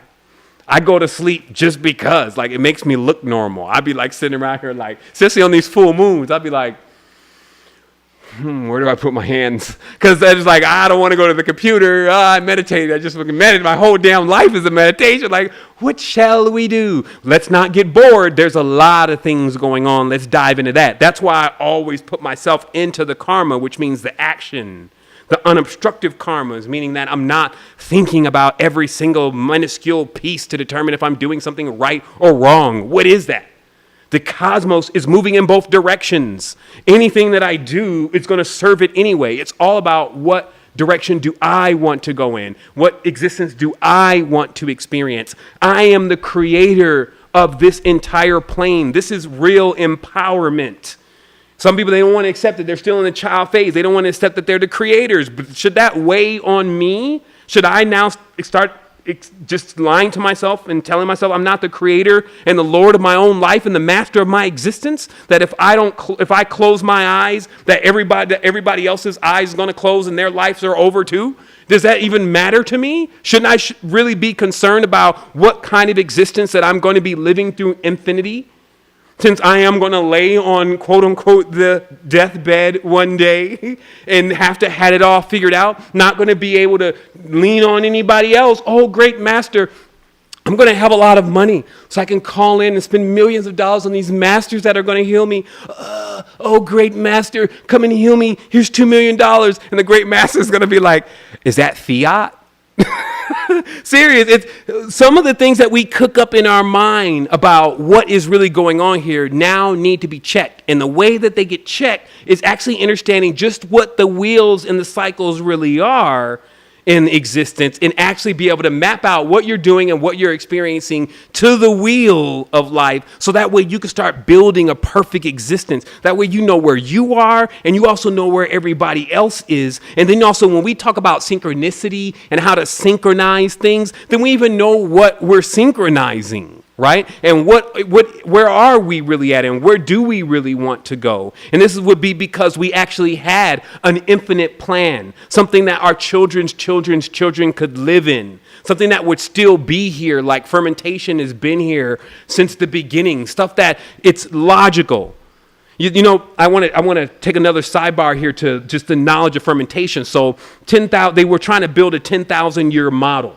Meaning that some folks that get paid billions of dollars, millions of dollars, have been called in by some of the largest companies, even Microsoft, to actually create a 10,000-year model, something that can last for that long. So instead of trying to figure out how exactly they did it, or what they exactly created, what I'm more interested in is what was the process that they had to go through to try to gather that kind of information. Because it then would be from that process that I could gather much more than just trying to build a 10,000-year company. And part of that process is the first thing is figure out something that has existed that long. First. Find something that has existed 10,000 years here. And it just so happens, because 10,000 years is a long time. Now remember, this is money on the line. So it's not going to be one of those fake stories from NASA. It's not going to be some old Paleolithic bone that is 10 million years old and from the Paleocinthian era and stuff that can't be verified. It's got to be, if I'm going to give you a meal ticket or two for this information, it's got to be based on something that you could check back. And so what they found out, that's where I always go. I go where the facts are. Where they found out is that it was actually fermentation that is an art or craft, because that's also what they're looking for. It's not just a happenstance, something that we've been doing from a skill-based level for this long and that has endured that test of time and still is with us today. Okay? So we're not just talking about something random here. And what was found out was that actually fermentation is just that. It is something that is a process in itself. To be able to ferment, to make beers, even to make kombucha, try to do it. It's not just something that you just, okay, I'm going to go do this. You got to know what you're doing. That is something that has to keep being passed down. It has to survive. It's a technique. It's a trade. It's a craft. Okay? And so what I learned ultimately from it, though, was that when you strip all of that back, what people learn how to do, because fermentation happens anyway, it's called decay. When something is decomposing, they learned how to take something that was decomposing and make something out of it that gave everybody more life, more happiness, more joy. See, there it is there.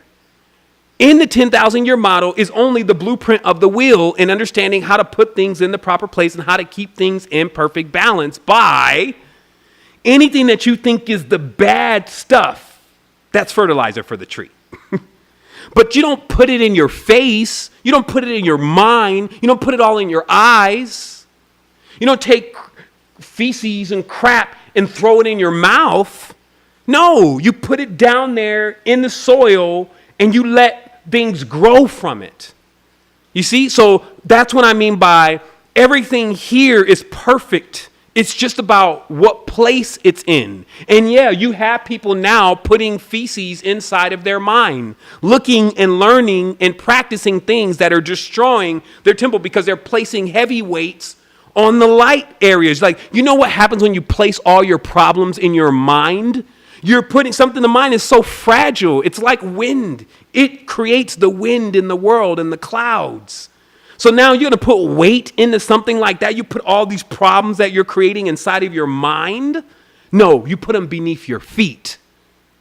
They are your foundation. They are what you're standing on. They are what makes you, you. They are what you're growing from.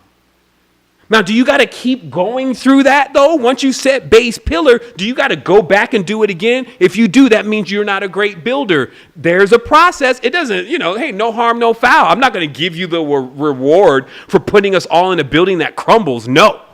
But I'm also not going to set you on the stake like others haven't done it too. And now you're the first person to ever make a mistake and not build a strong foundation. But I will charge you. I will charge you yourself to build. This means it's a challenge to build something that actually is able to withstand the weight of the times. To actually be able to hold more people than just yourself. I keep hearing people with their dolo journeys and adventures. As this shit pops, the last thing you're going to want to be is by yourself. You're going to be in there in the shelter. Did you hear something, John?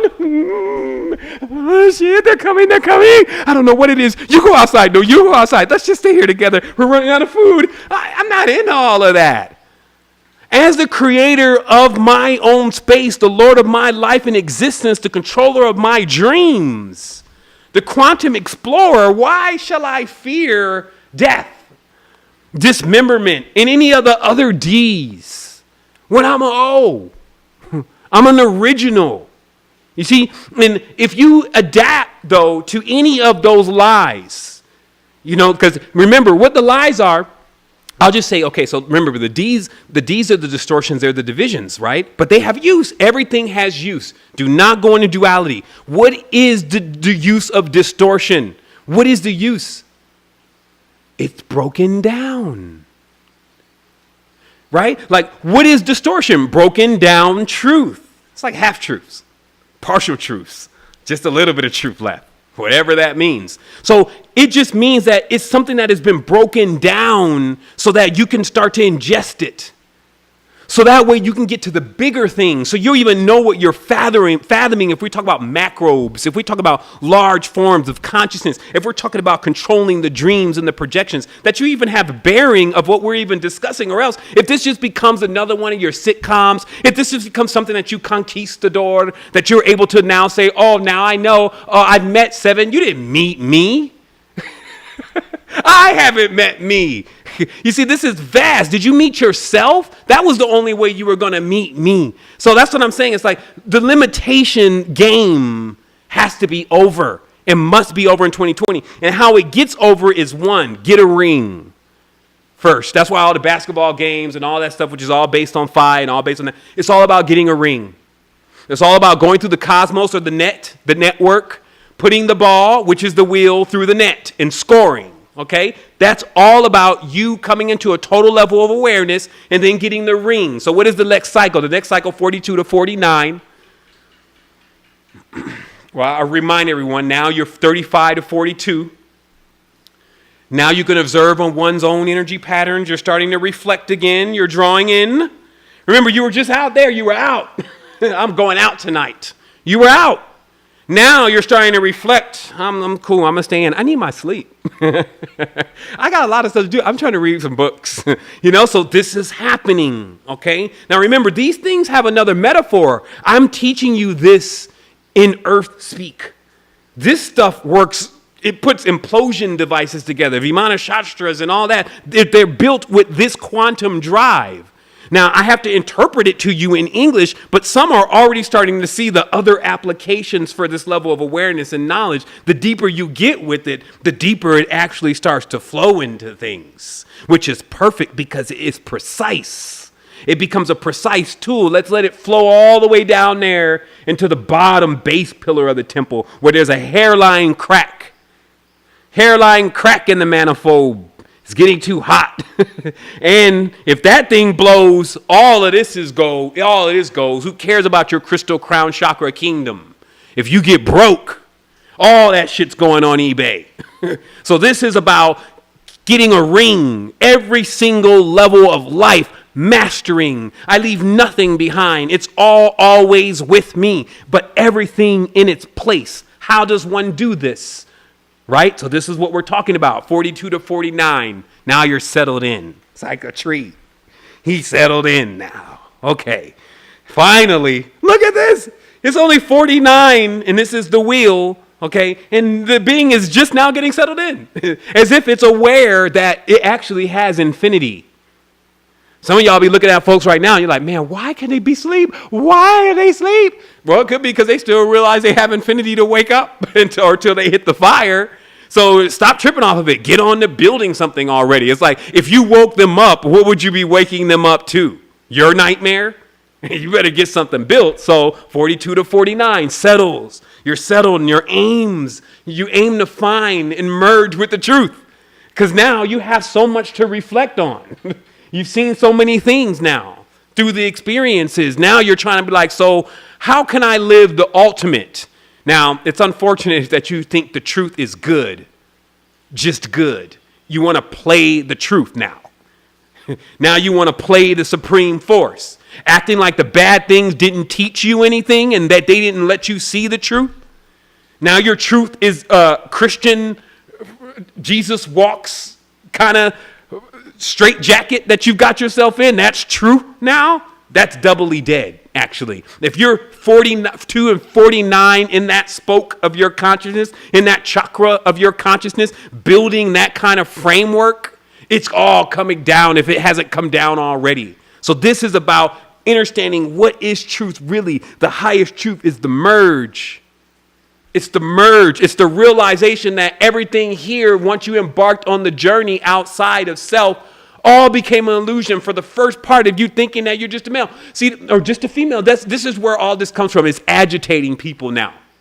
As above, so below. They say it all the time, but they can't connect all the things that are going on down here with how that maps out up there. They say, 7, what about transgenderism? And you mean androgyny? If you're looking at this small, distorted little piece of what is trying to come across in the physical plane with them trying to tell these kids the LBGTQA plus ABCs about how they're not really a male and really a female in their distorted way, well, that's obviously how that will play out. But on the higher levels, what is being said? I'm not looking in the shit for the truth. On the higher levels, what's being said? On the higher levels, saying that, hello, you, the person crash landed in that ship. Here's the thing about the ships. Like, the ships kind of have drives that either go in one direction or another. So when you jump in, you actually believe that you're just going in one direction. But that's why you actually were the being before you jumped in the ship, because that being actually can go in both directions. It's actually a cosmos. It's masculine and a feminine, as you would call it. But there's also like a neutral in between there where you can kind of stay in balance, because all of the power numbers for balance all have a counterweight stuck in between them. And I'm going to show that really briefly here. All of the numbers for balance have a counterweight stuck in between them. Come on now with the plus sign. There it is.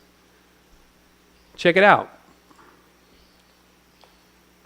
This is what I found odd in the numbers, and I finally was able to explain it and figure out what was going on. The path is full of all types of riddles. I'm like, what is this, a role-playing game? Y'all been playing too much World of Warcraft.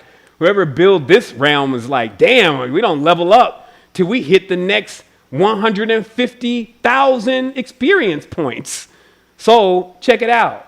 You got this one, okay? That's your 3. There's a balance. There's a balance in here because, you know, your scales,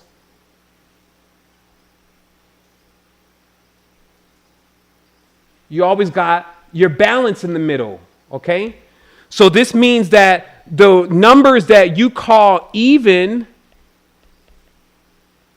are not actually the balanced numbers in the way that you understand the word, which is just, again, wordplay, because all the evens don't have a balancing component, right? But in English, this word even means balance. It's just wild, okay? So here, you got the numbers 3, you got the numbers 5, you got the number 7, and you got the number 9.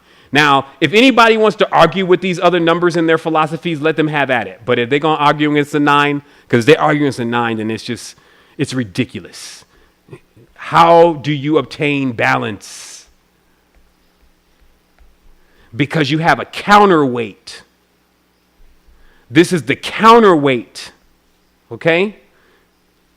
So just like even this cycle that they call the 8-spoke wheel of Dharma, there's a counterweight in the center. They say, oh, what about? That's 8. No, there's a counterweight in the center. And that's just what I was explaining about with all of those different designs that I showed earlier, that you're actually the counterweight. And in order to inherit all your powers, you can't be in here believing that you're just one small aspect of consciousness, whether that's a color, whether that is some level of what you would say is of gender preference, okay?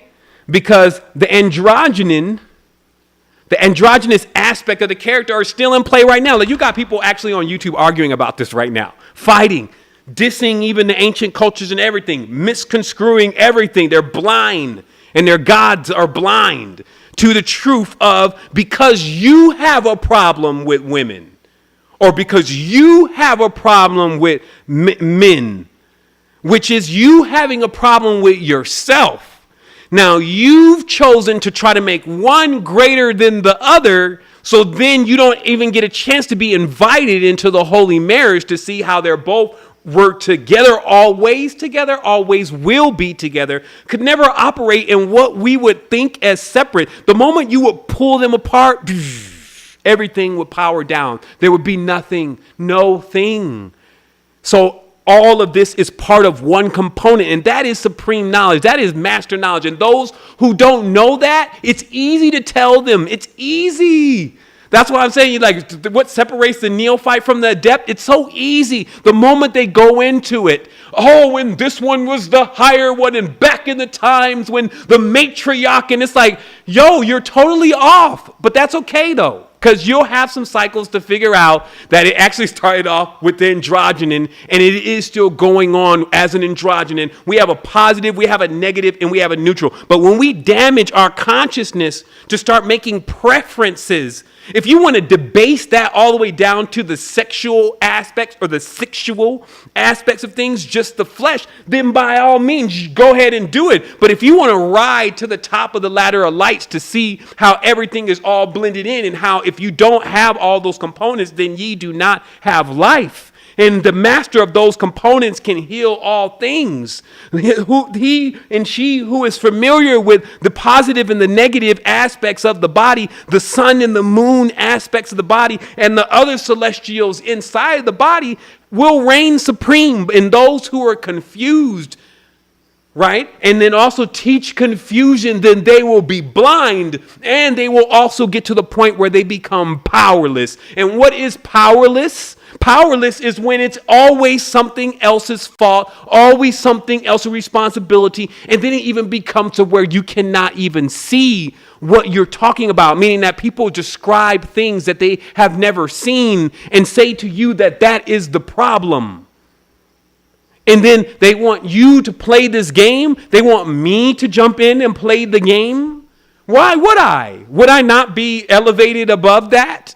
Let's say in elevation, if there's going to elevate over something else, elevate over division. People always say, I have all of this and we're really up here with it. Elevate yourself over division, okay? Use the word so it actually gets you somewhere rather than the same place. So we find in the last part, in your merger with truth, if you finally come to this awareness where you're back where you started, look at this. You're seeing that going within, which was the same within that you started with, was the origin point. But see, the whole journey, though, was fun. Now, if you're whining about it, if you're crying about it because you're a spoiled baby, that's what happens when you get everything. I'll let you drink that for a minute. Some people are whining and crying all the time because they get everything. They get oxygen. They get water. They eat heavily from the emotional basket. They consume. They turn themselves into they take light because we're all consuming light. So they take light and they convert it into their emotional density. And they wonder where the fleshly forms come from. And then once that starts happening, then they eat and they consume it because that is the sacred marriage. It's consumption. You're eating yourself. What do you taste like? Think about it. You eat yourself. Your body is constantly consuming itself. It's consuming the fat. It's consuming it's consuming. Even when you're not eating something, it is still consuming itself. So baste yourself. I found myself the other day, I had just come out of one of those crazy workouts and the second day was in and I was sore. But now since I got this whole vehicle, I got it super polished. And that's what I'm going to be getting at here in a moment. I'm going to show you why, because we got real activity feeds coming into our new social network. But I have this thing I want to show the power of what acid can do. Because, there's all this alkaline, male, female, black people, white folks. And I'm like, yo, this is really crazy with the kids. They're going to keep doing this. You find the power in all of them, everything that you created. So I found the power in acid because I was like, I know when the body gets acidic and I see how it changes my mood, my temperament, my reflection points and everything. And it's just maintenance on the vehicle. It's like, okay, yo, beep, beep, beep. Your vehicle's getting acidic. You need to balance out the acid. So what's the easiest job? Again, grab the secret sauce, man. You put the magnesium in the bath, man. This is like, it's not rocket science. Or maybe it is. It is magnesium. It is the highest grade, and that is what they use to make rockets. So you soak in this, and it gets all the way down to the cells. So I'm just sitting there because now time has to be spent. And I'm sitting there soaking in this tub, and I'm like, man, you basting, ain't you? It's like 45 minutes in this hot water, and I really felt this stuff getting into my bones. And I was like just laying there, and I wasn't even going to move. I wasn't going to do anything until I felt like I was soaked enough. And then once I was soaked enough, I started massaging the areas like the calves are where, the bigger muscles. And as you squeeze them, the acid, since it's now almost at the surface, it starts to come out. And as I'm squeezing it, I start having these brilliant ideas. I mean, I was able to write the magnum opus 3 days straight in my notes that I had still there on the iPad, and I was like, when the acid is releasing, the consciousness is ready to regurgitate everything that is in the deep. So you learn the difference between the acids and the alkalines. Let me give you another one here. Now notice how we have this thing. I want to pull up the exact notes on this because this is some powerful stuff about the symbolism. This symbolism within this this snake, okay? Because everything has this responsibility. Everything has a place, right?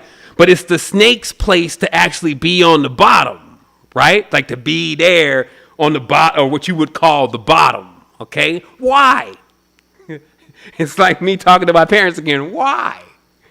Because the snake crawls on its belly. Let me show you all the symbolism here. It crawls on its belly, right? So the belly is very important in all of this, because what is the snake really? It's the intestines. Even all the way out to the male sexual organ and the female sexual organ, back through the intestines, that is the snake, okay? And it's on the belly. Now, again, to say every snake is bad is just as silly as saying every human is good. So we're talking about deep knowledge here. Not all snakes are poisonous. So there's always a balance in this. So there's a serpent that actually understands its fire and how to keep it in balance. And then you have another serpent that's greedy. It swallows everything whole. That's what the whole symbolism is also about. Now, notice when a person doesn't chew their food really well and they swallow everything whole, right? That's when they start actually creating the fats and the imbalances and the problems and all those different things. And that is subconscious to someone who is also emotionally greedy. They just swallow all the experience whole, right? And this becomes the density and the foundation of what we're standing on. So we're not demonizing it, but it's a lens into how it works. And that's why when you look at the birds, right, who have their own ravenous issues, but still they peck. Literally the entire reality. Who put this together? Oh, I did. Pecking at their food. Small pieces. Get this little beak. You know, you seldom see birds except for those, what I call them bridge birds, because there's bridge life forms that, you know, they're kind of like the creations we put together to make other things happen in the DNA when we want to make jumps. But the original ones, they just peck. You know, they're pecking at little pieces. It's never like the big portions at one time. So even within nature, you have the supreme knowledge always encased, always perfect, and always expressed properly.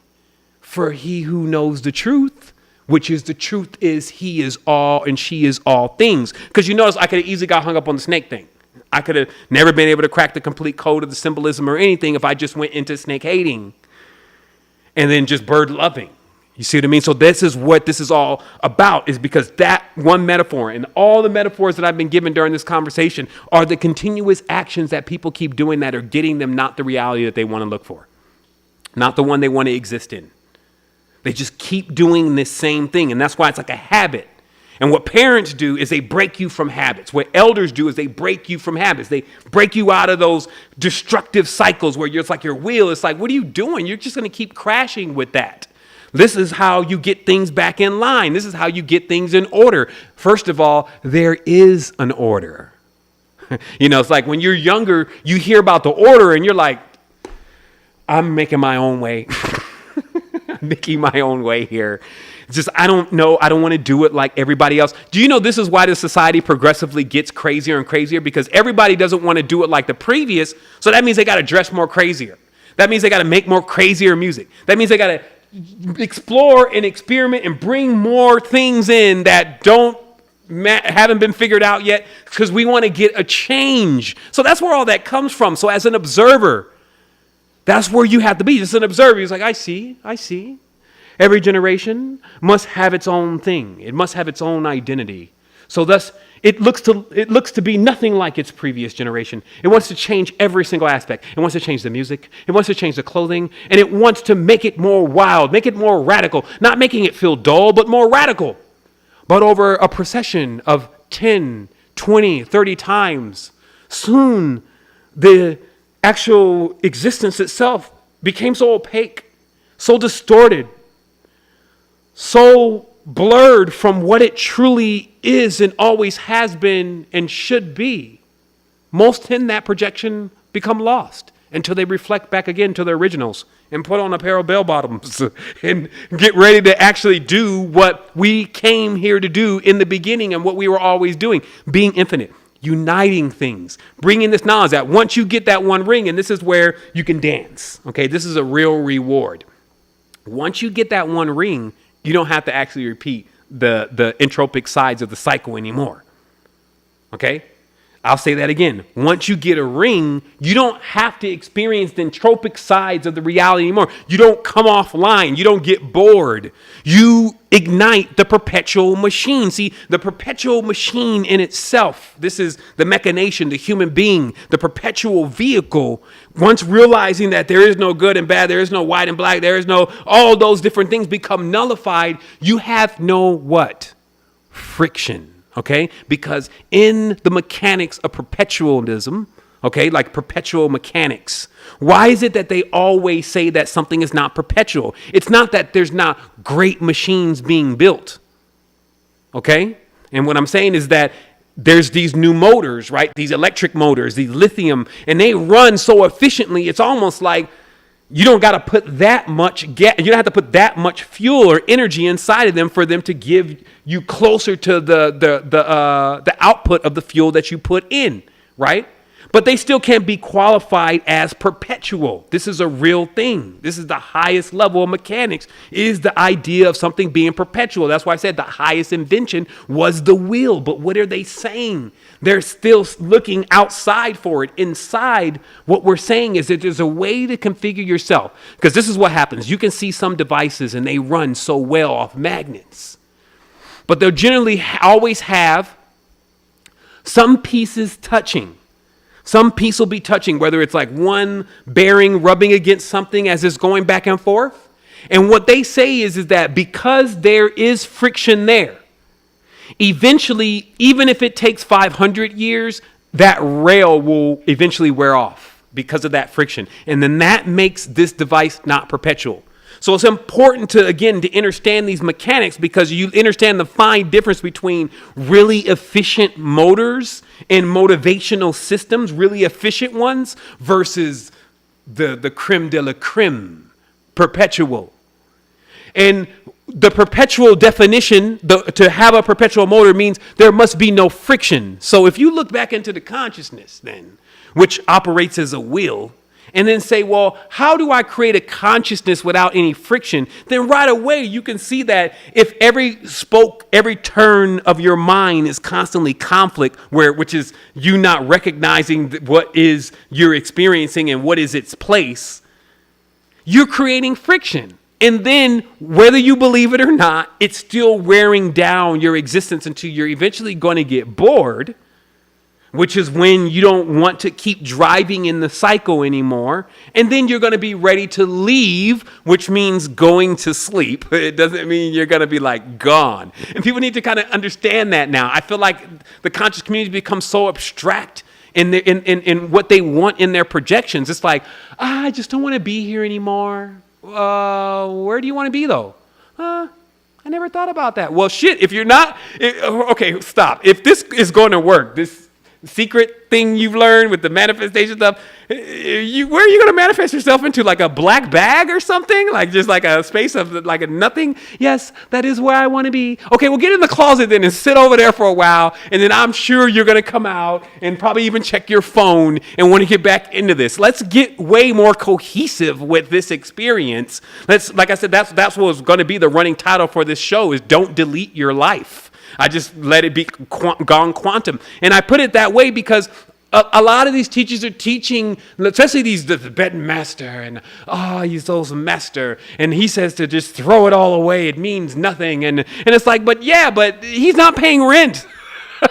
Like he doesn't have 2 kids though. Actually, they're not even letting women in there. I don't know what epoch they're from. Maybe we'll get on that ring. But I think that, to be honest, people are taking it too literal. You need to be in their culture, living with them, going through that experience to understand what they mean by, hey, let's wipe this mandala painting out, which could only be an expression of, hey, don't let it get to you. Never let anybody steal your joy. Don't fucking grasp on to stuff that you're always going to have anyway. If it's the truth, it's going to be with you everywhere. But if it's an illusion, it's going to disappear the moment that you get real. That's how it's going to be. And if you want it any other way, then you want to go into Wonderland, Alice. And there's no problem with that, but I don't want to go there with you. And that's what I'm also saying about me, my tribe, the people around me. We don't have to go to Wonderland for anybody that wants to play around with the mechanics of the great creation in a way that is not balanced and harmonic with what the ancient laws and the gauges and the measures in which we have now, all this power and technology is showing us is true. So that's what I said. When we ride the wave, it may be difficult to get on it. Like I think when I jumped on this phone call, I probably wiped out right away off the wave. I was like, hey, we can't even hear where you're coming from, but I'll get back up on that thing again. But do you know what it feels like I woke up 3 a.m. preparing all of this stuff and putting all these things together, and they re-upgrading the software. They deleted all of the different things. I put it all in there, perfect for everyone. But then if you start and it doesn't come out perfectly, what do you think you feel like? Well, as an adept, you feel like doing it again. You see, because you know what? The medicines, they don't make the person. They don't make you spiritual. The books, they don't make you spiritual. I've seen people, they go on these long ass journeys. It's like 8 weeks on the journey. I'm in ayahuasca, I'm in the jungle with this, and we're out here, and they come back the same person. I'm like, man, are we even drinking the same ayahuasca? How did you make it back here with your ego? Like, I just want to know anyway, just from my own memoirs, like, you just drunk 8 weeks of ayahuasca and you are still talking about, division and all this kind of stuff. Like, man, we're drinking this different medicine. But no, it's not that. It's just that those medicines don't make the person. They can help you, sure. They can improve things for you for a moment, sure. But ultimately, it's your choice to whether you want to regress back into that same mode and just bring ayahuasca residue with you. Because then you can brag to everybody that you've been on this journey. It's like, I get so sick of it, I don't even watch it anymore. That becomes my purging. And I say, oh, I got to purge. It's like a purge from the whole conscious community. It's like, I'm sick. And then I got better. And then I'm back again. I'm like, okay, so let me just go into still pioneering things. So here it is.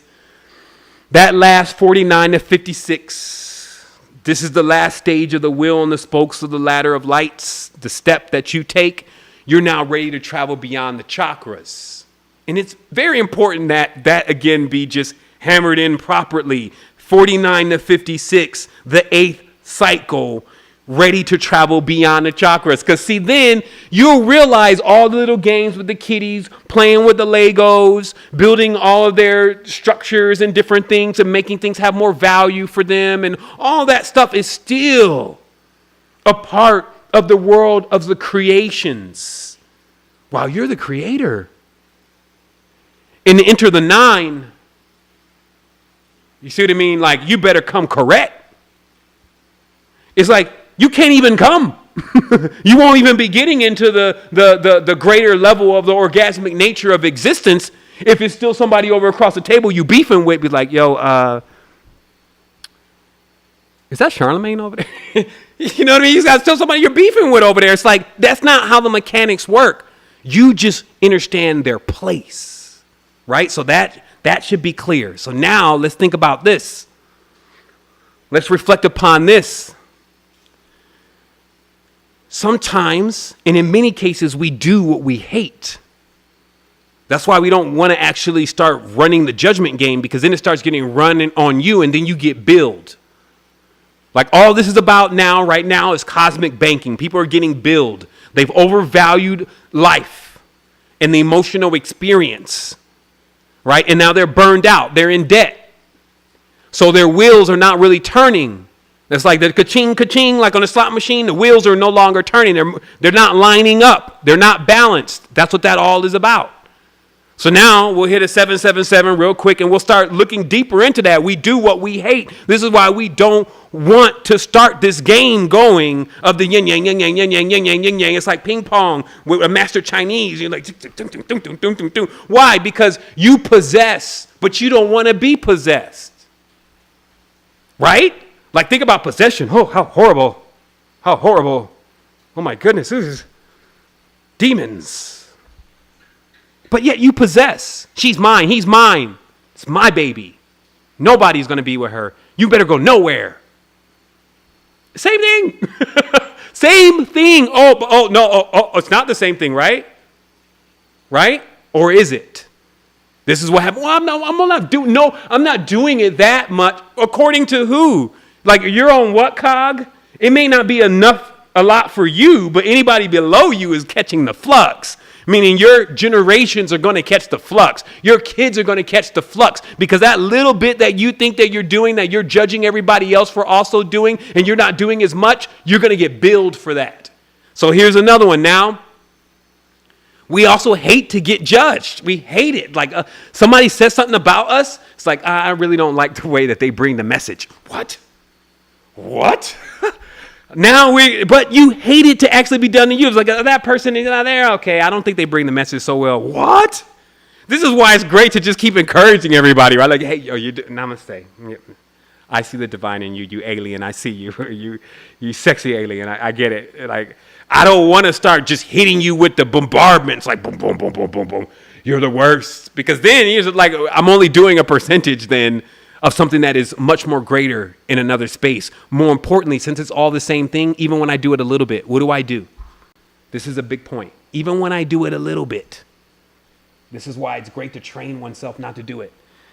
Once I do it a little bit, let's say this is my wheel, right? And my wheel is turning, right? Wherever directions, hopefully both directions, Widdershins and diesel, it's a Taurus, right? So what happens though, when I put a little hiccup, like a rock, it's like boom, like I just chunk it off. Let me just chunk it off. Just a chunk missing. There you go, just a chunk. This is what happens when you start doing it. You divide. You separate yourself from something, right? Boom, every time you thought, oh man, I don't like this. I don't like this person. You can't find its place. You can't find where to put the weight on the wheel. So then you break out half of the wheel. And then you keep doing that. You keep causing damage to your wheel every time. So what happens is this is not a strong wheel. Remember, this is still the wheel, right? So this is not a strong wheel. Every time it speaks or every time it spoke division. So it gets broken. They still need to, that's division. Let them do what they want. What the hell? Like, you're wasting time. Don't you have something to read? Like I'm here now. It's like I see it all now, but it really took me to get old enough, to be honest. Like it took me to actually really have a child and to watch the whole process and then reflect on myself and then see how that was all working and feel it inside. See how is this making you feel? These terms and things that you've agreed to, is that really how it is? Are you sure? Really having that time and that opportunity to actually, and the willingness, that's what it is. Look, there's another word, the willingness. Hey, write that in your notes. The willingness, because you gotta want to do this. Like if you're looking for somebody else to encourage you and to force you, that's not perpetual. Too much friction. You have to want to do this. And when you want to do it, there's a lot that's available for you. There's tons of applications for this. Like this stuff works in an entirely different way. Like I said, I'm just bringing you the rudimentary part. Like I've been all over the dream world. Like last night I was like, yo, do I even need to go? Like I go places in 15 minutes. I'll be all up in there. I mean, I'm like, I kid you not. I walked up on my mom in another timeline and she didn't know who I was. And I was walking down and it was like a mall and I was coming down and she was walking towards me. I'm like, oh, mom. And she was like, you're not my son. I was like, damn, this is deep. And she went to the bathroom and then there were people there that said, hey, could you believe my mom doesn't even know that I'm her son? And then people started gathering around. I'm like, man, these dreams are lit. This is the kind of, and I'm there. I'm not like, gazing beyond the great beneath and seeing myself in the shadow eye of the moon, of the dark crystal. No, I'm actually there like, yo, I'm going to drink out of this water fountain. I was like drinking out of the water fountain. I'm like, this is cold. Why am I getting there now versus before? Well, I got rid of the friction. I stopped letting my power be taken away by things that I put into play. It's like, I put you on. What are you talking about? Like, all that you're functioning with, my ancestors built. So I'm going to let you play kitty with it because you know why? Okay? You know why? Because you know how when you're doing things that are like silly, like monotonous things, like washing dishes, right? Laying in the tub, massaging your leg. You have the most brilliant ideas. And they say that's because you disengage from your consciousness, you get your motor skills busy, and then you're able to come up with the big thing, right? I want everybody to take a moment and bear witness to that at times when you're doing stuff and it's just monotonous stuff. Like, I ain't even play a video game. Somebody saw me on PUBG the other day. They were like, "Are you Seven Boma? Are you Innerstanding?" I was like, "What's good?" They were like, "This is impossible. I was just looking at your video the other day, man." I was like, "Man, if I could ever connect with this dude and you're here." And I was like, "Yeah, it's a great thing that I'm here, right? If everybody was judging PUBG, then maybe I wouldn't even be here." And that's how it works. That is what's making me be everywhere. And that is quantum. So anyway, but that's the happiness, that's the joy, that's the existence. But remember, there's a connect point. There's a connect point. I'm not done here today at all. Like, there's a connect point, because the big connect point is, of course, with each other. The big connect point, the aha moment that we've all been having, like our brothers and sisters right now, they're even traveling across the globe, like our sister Neva and our sister Wijby and our brother Mark and DeAndre is here, even in Costa Rica. And I can go on and on and on and on and on about those that have come into this. It's been miraculous for them as we all keep coming together, and we're knocking down all of the limits.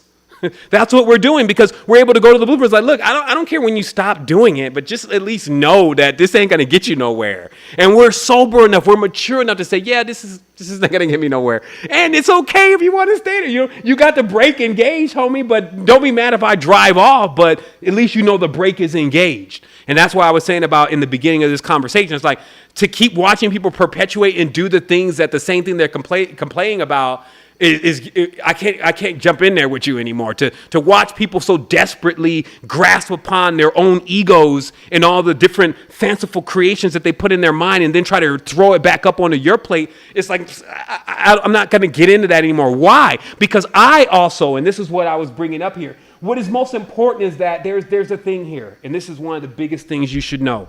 There's a thing here about all of this, right? Because some may say, well, I'm doing that already. And I have my thing. It's happening problems. I'm doing what you're saying. I know what you're talking about.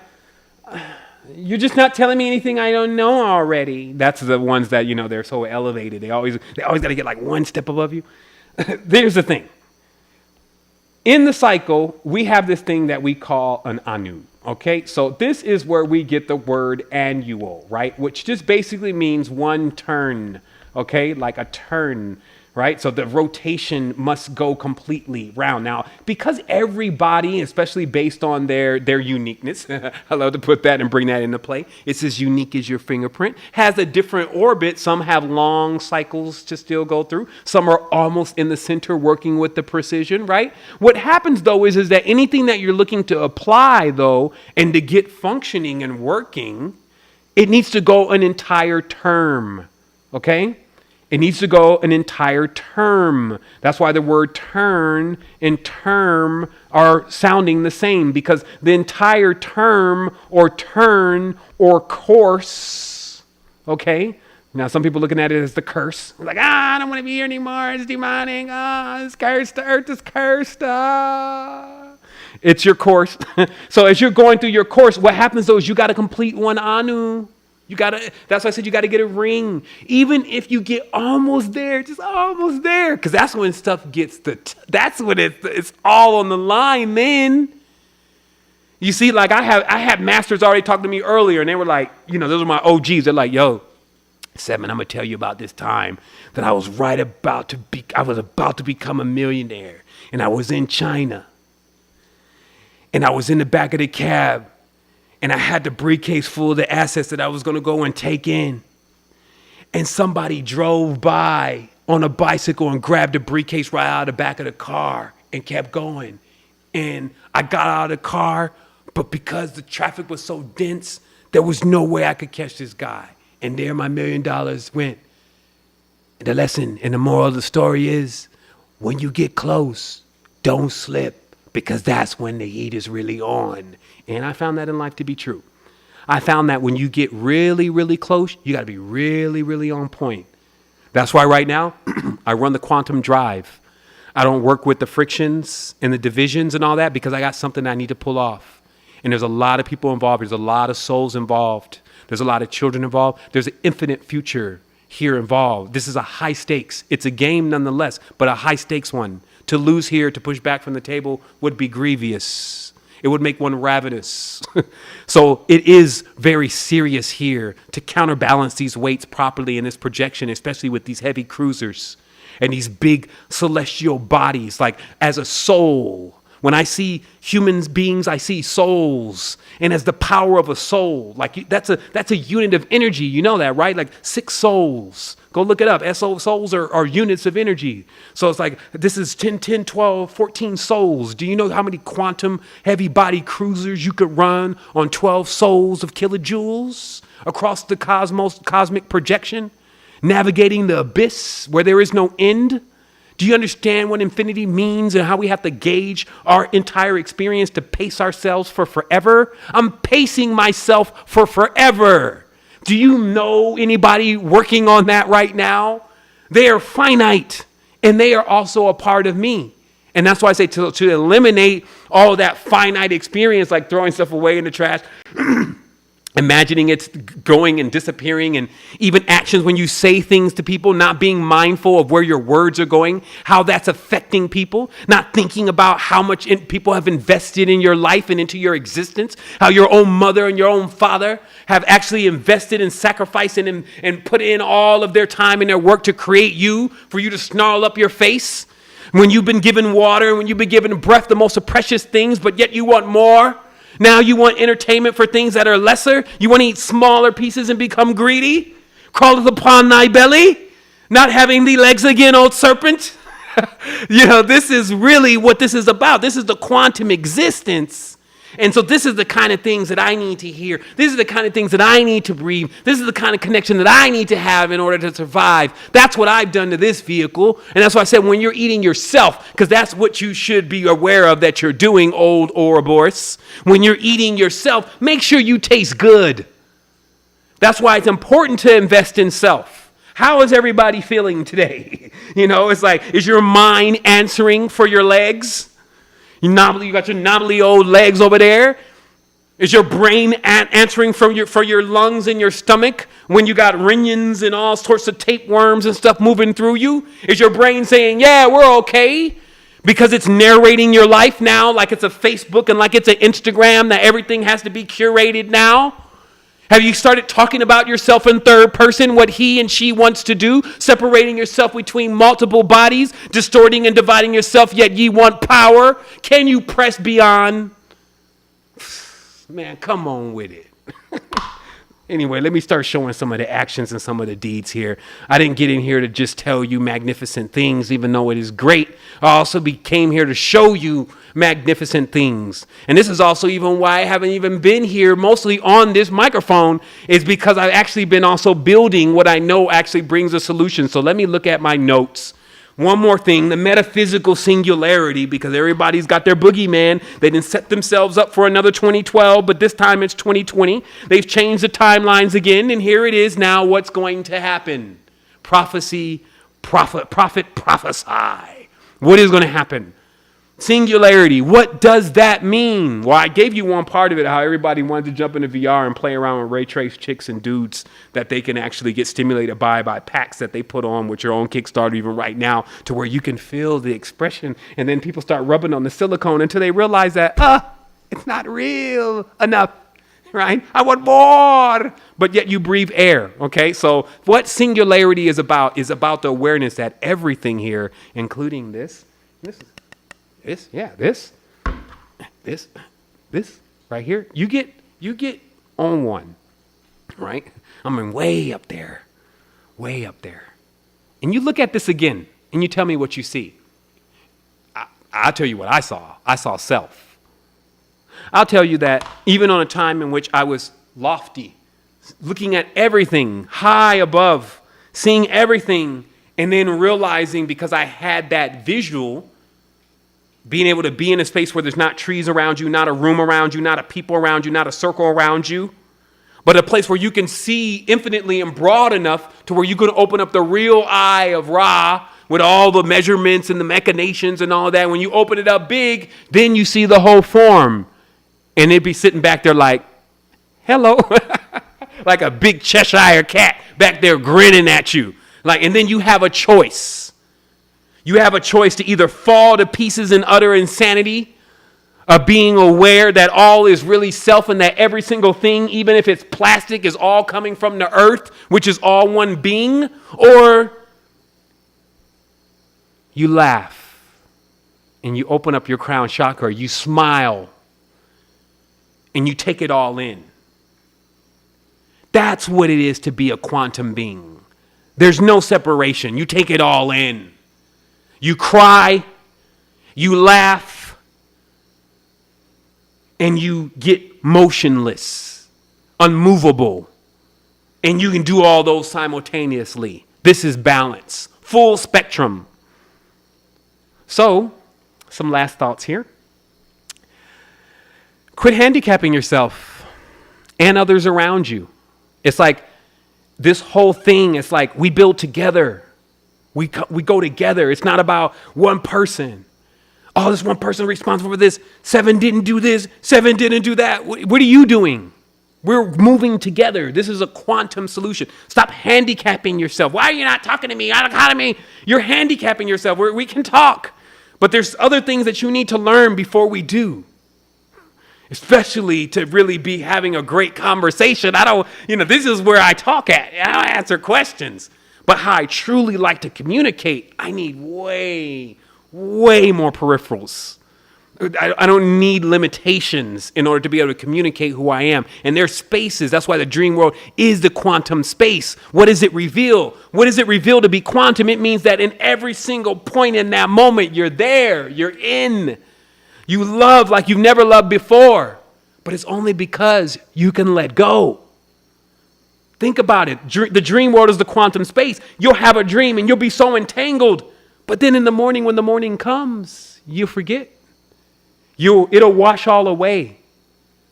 And you won't even grab it. You won't even be like, oh no, I want to go back to that dream. This is how you have to treat your life in order to have yet greater experiences and to allow the others that are around you that are having this experience with you to not build up karma with you because you keep thinking about it.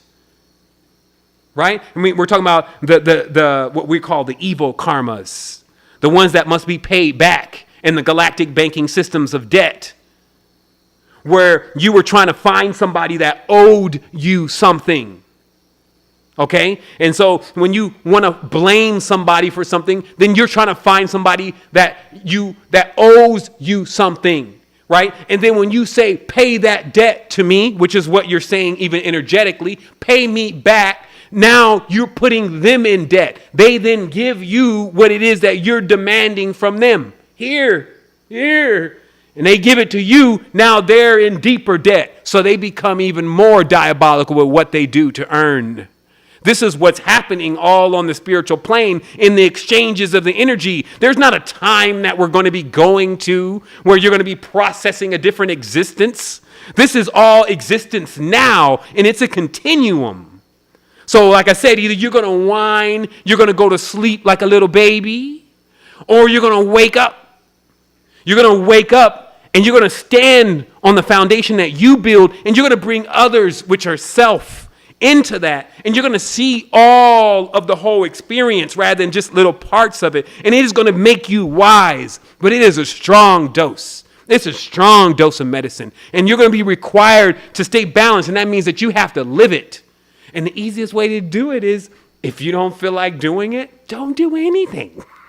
Like, it's better, instead of putting in the evil karmas and billing yourself to do nothing, than it is to go off as a fool, as a train wrecking ball. But even then, you'll learn lessons. So remember, either way, the soul or the cosmos will benefit from whatever direction you go. It can harness both of your powers, right? It can take your fermentation and grow roses from it. So can you do the same thing, though? That's why I proposed the question. You're betwixt. You're in between two totally different realms here. What's going to happen to you? What is going to be your fate? Are you going to become two different people, which is fake? Or are you going to merge the whole thing? So this is the real deal. It all comes down to this. And you can imagine, it's 2020. Things have been going on for a while. Stuff's pretty crazy out there. If we don't pretty much take over industry, it's just going to keep driving things into obscurity. You're going to have to get back in here, get the adepts online. Especially we got adepts out here. They don't have infrastructure. They don't have resources. They don't know the computer thing. That's why they keep upgrading. There goes they. Let me put they back in the backs. That's why we keep upgrading the reality so fast, because what's happening is that it's not allowing the stability. When we're upgrading the reality so fast, it's not allowing the stability to actually take place. That's why we got to make sure that there's a purpose to this. Like for me personally, even to keep giving out this information and these upgrades, there better be a purpose for this.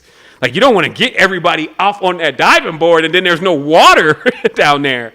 And so I'm actually going to show what we're going to be diving into here in a moment. Let me look at my notes. Just remember, balancing the genetic debts in our DNA. This is the real thing. I know you want to pass the buck like a young kid. You know, you're passing the buck. Those are all words for smaller animals. Okay? So the reality here is take on the responsibility and balance things out. Understand, there's stuff in the DNA that could be paid off. Get the credit. Get the 800 beacon. There it is. You know, somebody's saying, what are pillars? They're beacons. Get the 800 beacon by paying off all your judgment, karmic debt, and stop incurring more debt for your tribes, for your genetic lineages, the things that look like you, whether it's an aardvark, you old odd fellow you, or if it's some kind of bee or a beautiful cat. You see what I mean? Stop incurring more debt for them by continuing in the judgment game. Now you get a chance to be the house. Nobody beats the house, right? That's what they talk about. Nobody beats the house. If this is a game and everybody's gambling in all these whack characters they keep signing up to be the house. Contain it all. But that means that you can't put anything outside of you. Because as a counterbalance, it just starts becoming too big. This is the problem with when you're working with those kind of motors and those kind of energetics. When you cast something off, it becomes your counterbalance for contrast. That's what the symbols show us, right? So if this counterbalance is now just as big as your awareness has gotten and your great deeds, oh my goodness, the size of this monster. So some people asked me the other day, some of my close friends, they said, so whatever became of you in attacking the evil boss? And I said, that didn't really go too well. I put a lot of damage on myself. And I said that, in a metaphoric way of just realizing, again, that we can build and we can concoct massive things and then we can destroy them. But the way that I destroy, because they don't have that in the English language, the proper terminology of the destruction. The way that I destroy is to actually refine things, to use that refinement and that synthesis to actually grow something greater. So destruction for me is pulverization. It's making stuff into a powder, like a dust, right? Like you talk about how the planet, the biggest, most enigmatic, unaccredited thing here on the planet is the soil, the sand, and the dust, because it is so instrumental to creating the foundation, but it just gets walked on. You see what I mean? And that's what these tones and these vibrations and these colors are about. And when we build perfect spaces into the recognition, getting the recognition to these forces of what exactly they do on the spectrum and the ladder of lights, real spirituality, then things will actually be in their place and not before then. And until you sort it out in your own consciousness, you'll keep waking up to your own world that you keep pawning off to something else, and it will indeed take it. It will let you pawn it. But the fees and the expenses on something that has such a great value. See, in a pawn shop, they don't give you the value nowhere near what it's really worth. So we should not ever pawn any of the responsibilities and the reality off on something else, because it finds value in those things. It finds a higher value in those things and it sells it off. Like, lastly, to realize that one of the most hidden aspect of the current system in the world, the current how meaning money, currency, how things are living is actually children. And we forgot about that. That's what, because sometimes we're forgetting about our children. It's like you forgetting about your money. Would you ever forget about your money? Let's take a moment here. Would you ever forget about your money? If I gave you, I don't know, $50,000, just a stack, just a brick, just bam. Would you forget about it? No, you wouldn't. If I said, where'd that $50,000? It's in the top drawer. Why are you forgetting about your children?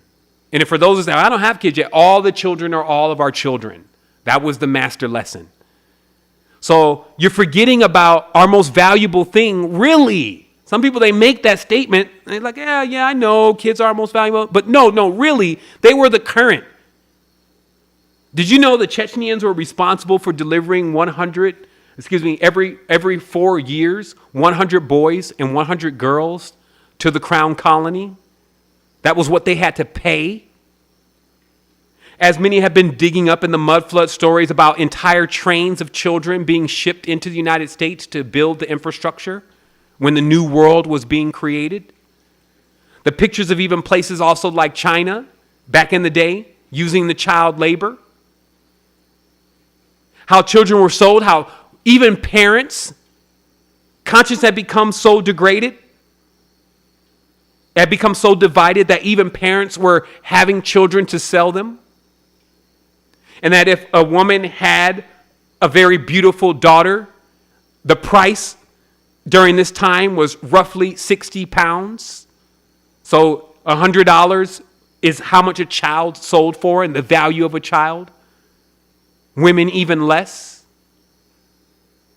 And that currency system of selling our children is still happening.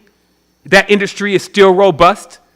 And it's not even just the pedophilias and all of the different things that we see going on. It's that, but it's also the educational systems, letting the children just go off to some stranger's house, and we don't even know what the stranger is saying and teaching and any of that, leaving them with Disney for the next enchanted, diabolical film where they're skipping their entire life. The spokes, they're learning things way too fast, and they're skipping processes that they need to be learning because now they know all about it. They need to be learning in longer phases. Now they know all about it because they just watched, Frozen.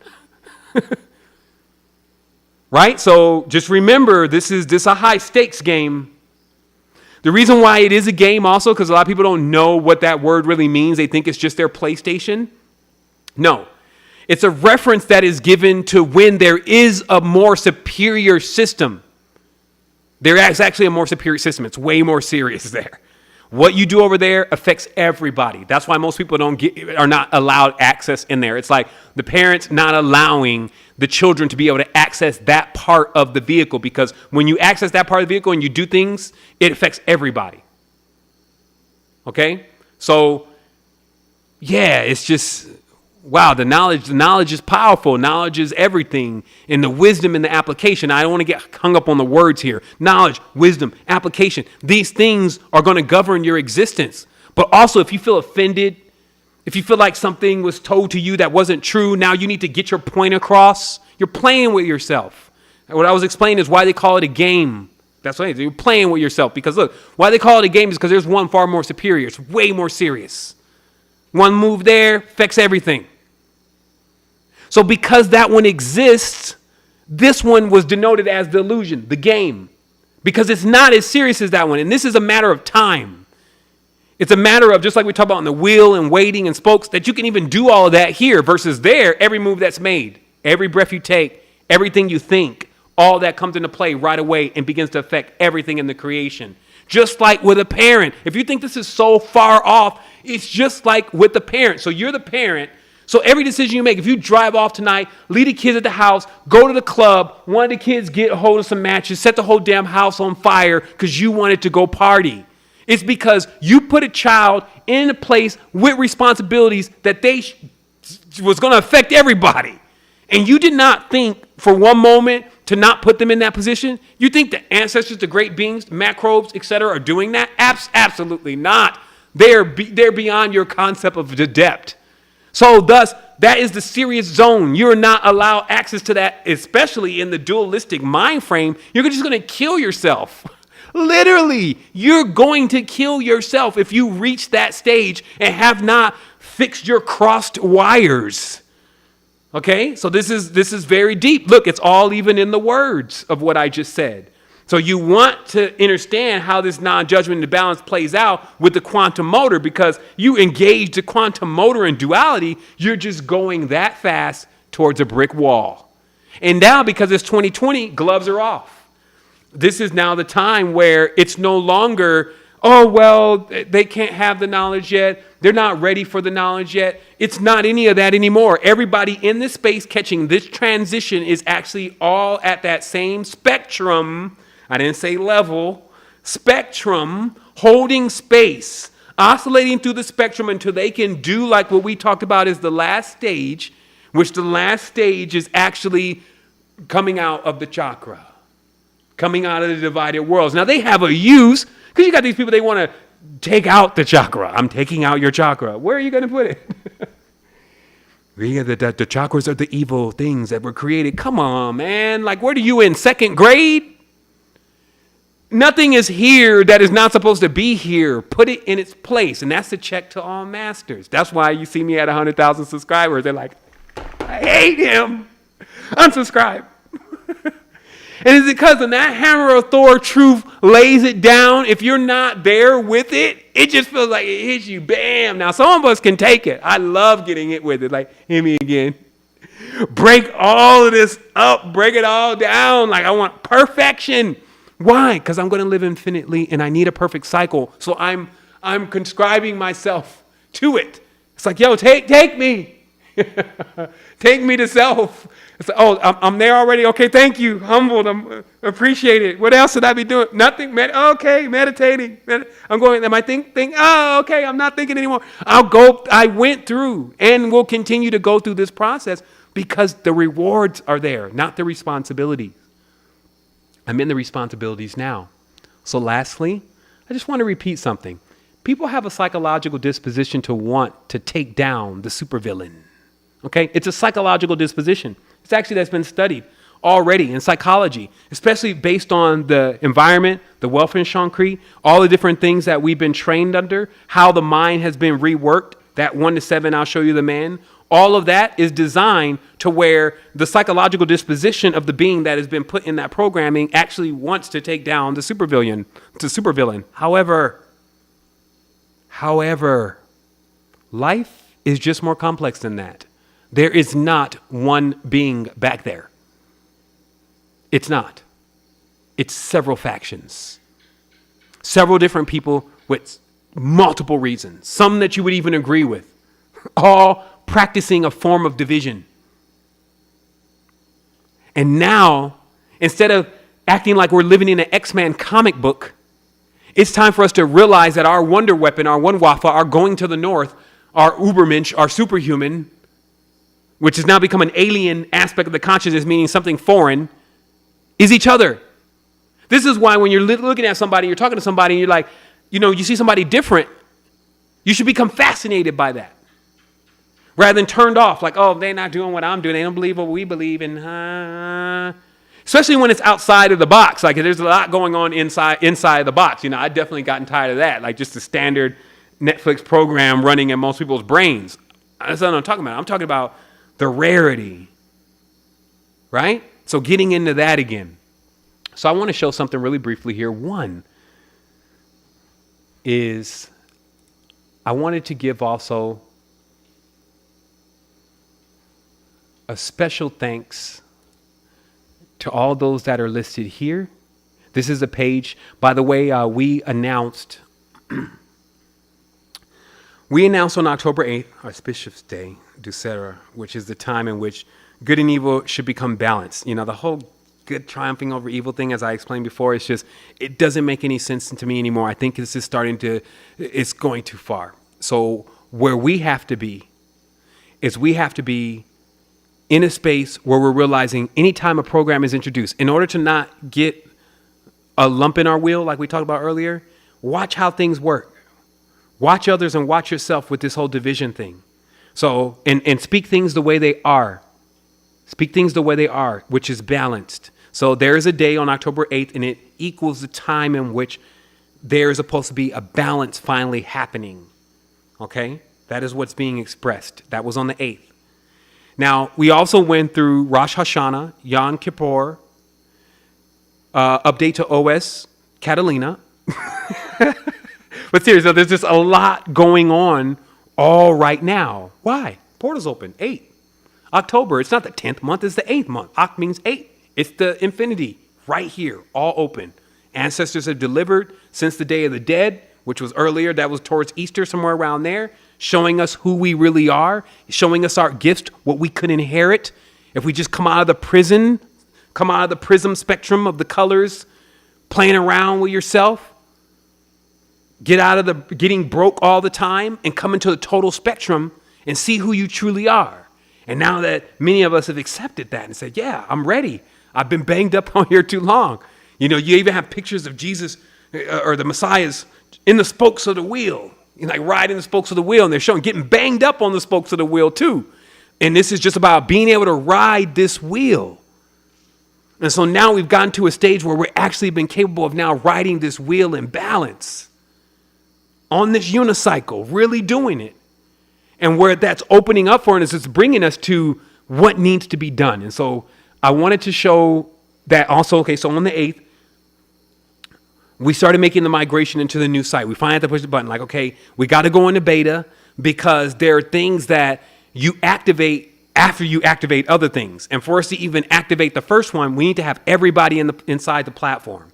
So everybody that's ever been a member, which we feel like it's just like everything else. Like if somebody's been there with you since the beginning, you got to ride out with them. So everybody that's been there since the beginning of before the shift, they're also beta users. So they get a chance to take advantage of all the things that the beta users are getting a chance to enjoy.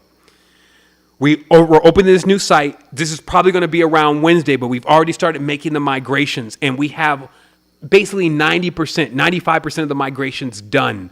The only things that are actually remaining is some things that would just overwhelm our support systems by people just complaining about certain things. And so we wanted to fix that before we launched. But this has also been something that there's been so much integrity around this. There's been so much awareness around this, creating not just Secret Energy 4.0 powered by Mindful App, creating Mindful App, and also realizing what we can really do in the future, right? The near future. Because I'm speaking past tense in this case. Like back then when we were conceiving the idea, we were projecting into the future, which is now. And we were thinking what we can do. Like, man, what if this guy's, I know one guy, he had written a whole book about this guy creating something better than Facebook. And he was sitting there explaining the whole guy's life and everything. He knew nothing about me, but he was explaining my life. And then I started thinking, man, is it possible that what we created became bigger than Facebook? Well, it's already bigger than Facebook in my world, so hey, it works for me. But on the external planes, does it actually trend harder than even some of the platforms that we see now? I believe so. Because of what's been built in it. How much it empowers.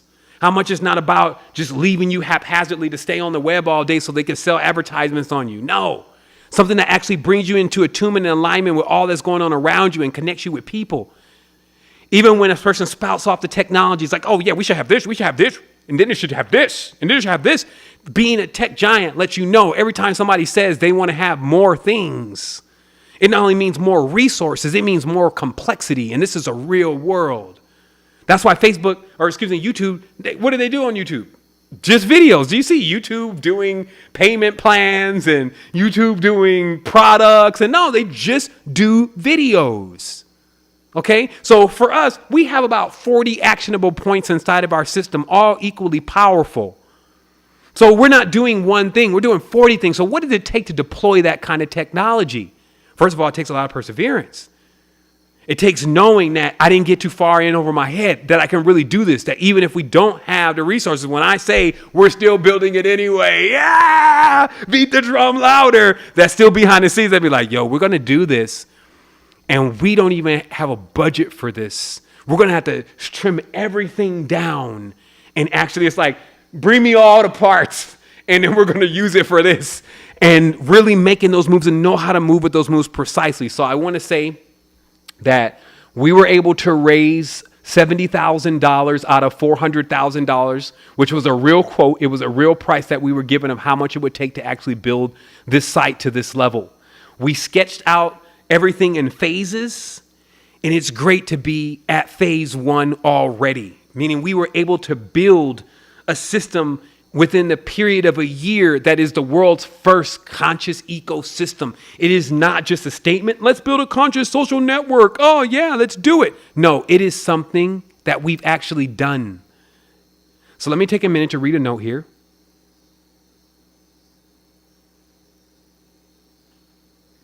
Okay, great. So everybody's, I'm just reading one of my gauges, and they're saying the chat is great. Also remember, or at least balanced enough or stable enough, it is new or full moon. I wanted to send this projection out with the Hunter, also with the Messiah and Hercules and all the rest of them.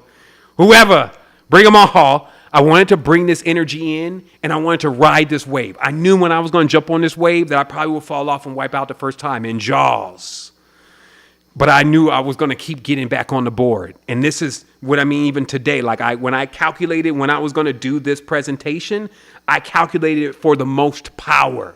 Now, normally you would actually kind of coast into it or do it before it, especially if you didn't want to experience technical difficulties and those kind of things. But I said, no, we're going to jump on right at the peak because we're going to ride this projection in, and that's going to be the tune of the energy. That's what we need. So also, if you're in the chat and it's wild, you feel overstimulated, that's also a product of the amount of power that is here and in the space. So it's okay. Everything's great. It's working. If you didn't get any of this, you got it. It was in the tone. It was in the vibration. It was in the It was in the It was there more so than the meticulous step-by-step approach to the information and the knowledge. So here it is. This is the page that actually will go live. It'll go live when the site makes a transition, which is around Wednesday, Thursday of next week. That's a debugging process time that we've got laid out now, but we're ready. Our stuff and our tech is ready to go. As I said, we rose at this point $70,000. We have a stretch goal, meaning that we are still looking to raise the funds that it takes to build something like this, but we've already got it into the phase to where it can start churning. Let me put this on the screen now. For those who want to contribute to the Mindful app ecosystem and it being built, you can do so here. If you've never heard about this before, and you know you like what's going on here, you feel it shaking inside of you, you know that this is catching traction. Maybe you've been sitting back there for 3 years and you've just been like, maybe he's not legit. Or maybe, and it's just been like a continuous 20-year maybe. I'm still sitting here in front of you, still delivering jewels. So if it is something that you can do jump on and fund this thing so we can keep building. But let me show you what we built, or a part of it. I'm not going to actually unveil it today, but I did want to let everybody know that this page is here.